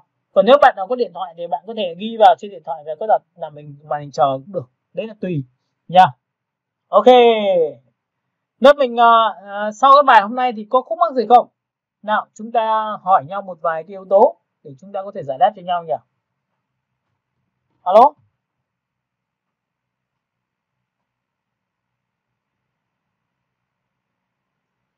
Alo, cả lớp mình ơi. Bài hôm nay bài mới hiện tại là gọi là vẫn chưa quen nên là cũng chưa tìm được những cái điểm khúc mắc mới thầy ạ. Đúng rồi, nhưng mà nhớ một điều rằng là khi mà học xong về nhà là phải làm, đúng không? Nếu không làm được hôm nay thì ngày mai mình làm. Chứ mình không phải là ok mình bỏ qua là nó sẽ rất là khó nha. Bởi vì cái phần này nó sẽ thiên về, mình muốn rằng là cái khóa này mình sẽ lại thiên về cái kiểu là thôi tập trung phần chữ một tí. Đấy. Dạ vâng, và cái phần tài liệu gọi là kho ảnh thầy cho ấy, thì Bài này sẽ gửi ảnh cho mọi người. dạ vâng, thì thầy gửi ảnh cho mọi người để mọi người thực tập bài này. Ok. Dạ. Còn ai có khúc mắc gì nữa không nhỉ? Alo. Ok, nếu gì thì sẽ render cho các bạn và gửi lại cho các bạn bài này nhá. Vâng ạ. Ok. Và gửi thì cứ gửi thêm nhiều ảnh để các bạn có thể tự sáng tạo trên cái bút của các bạn thôi nhá.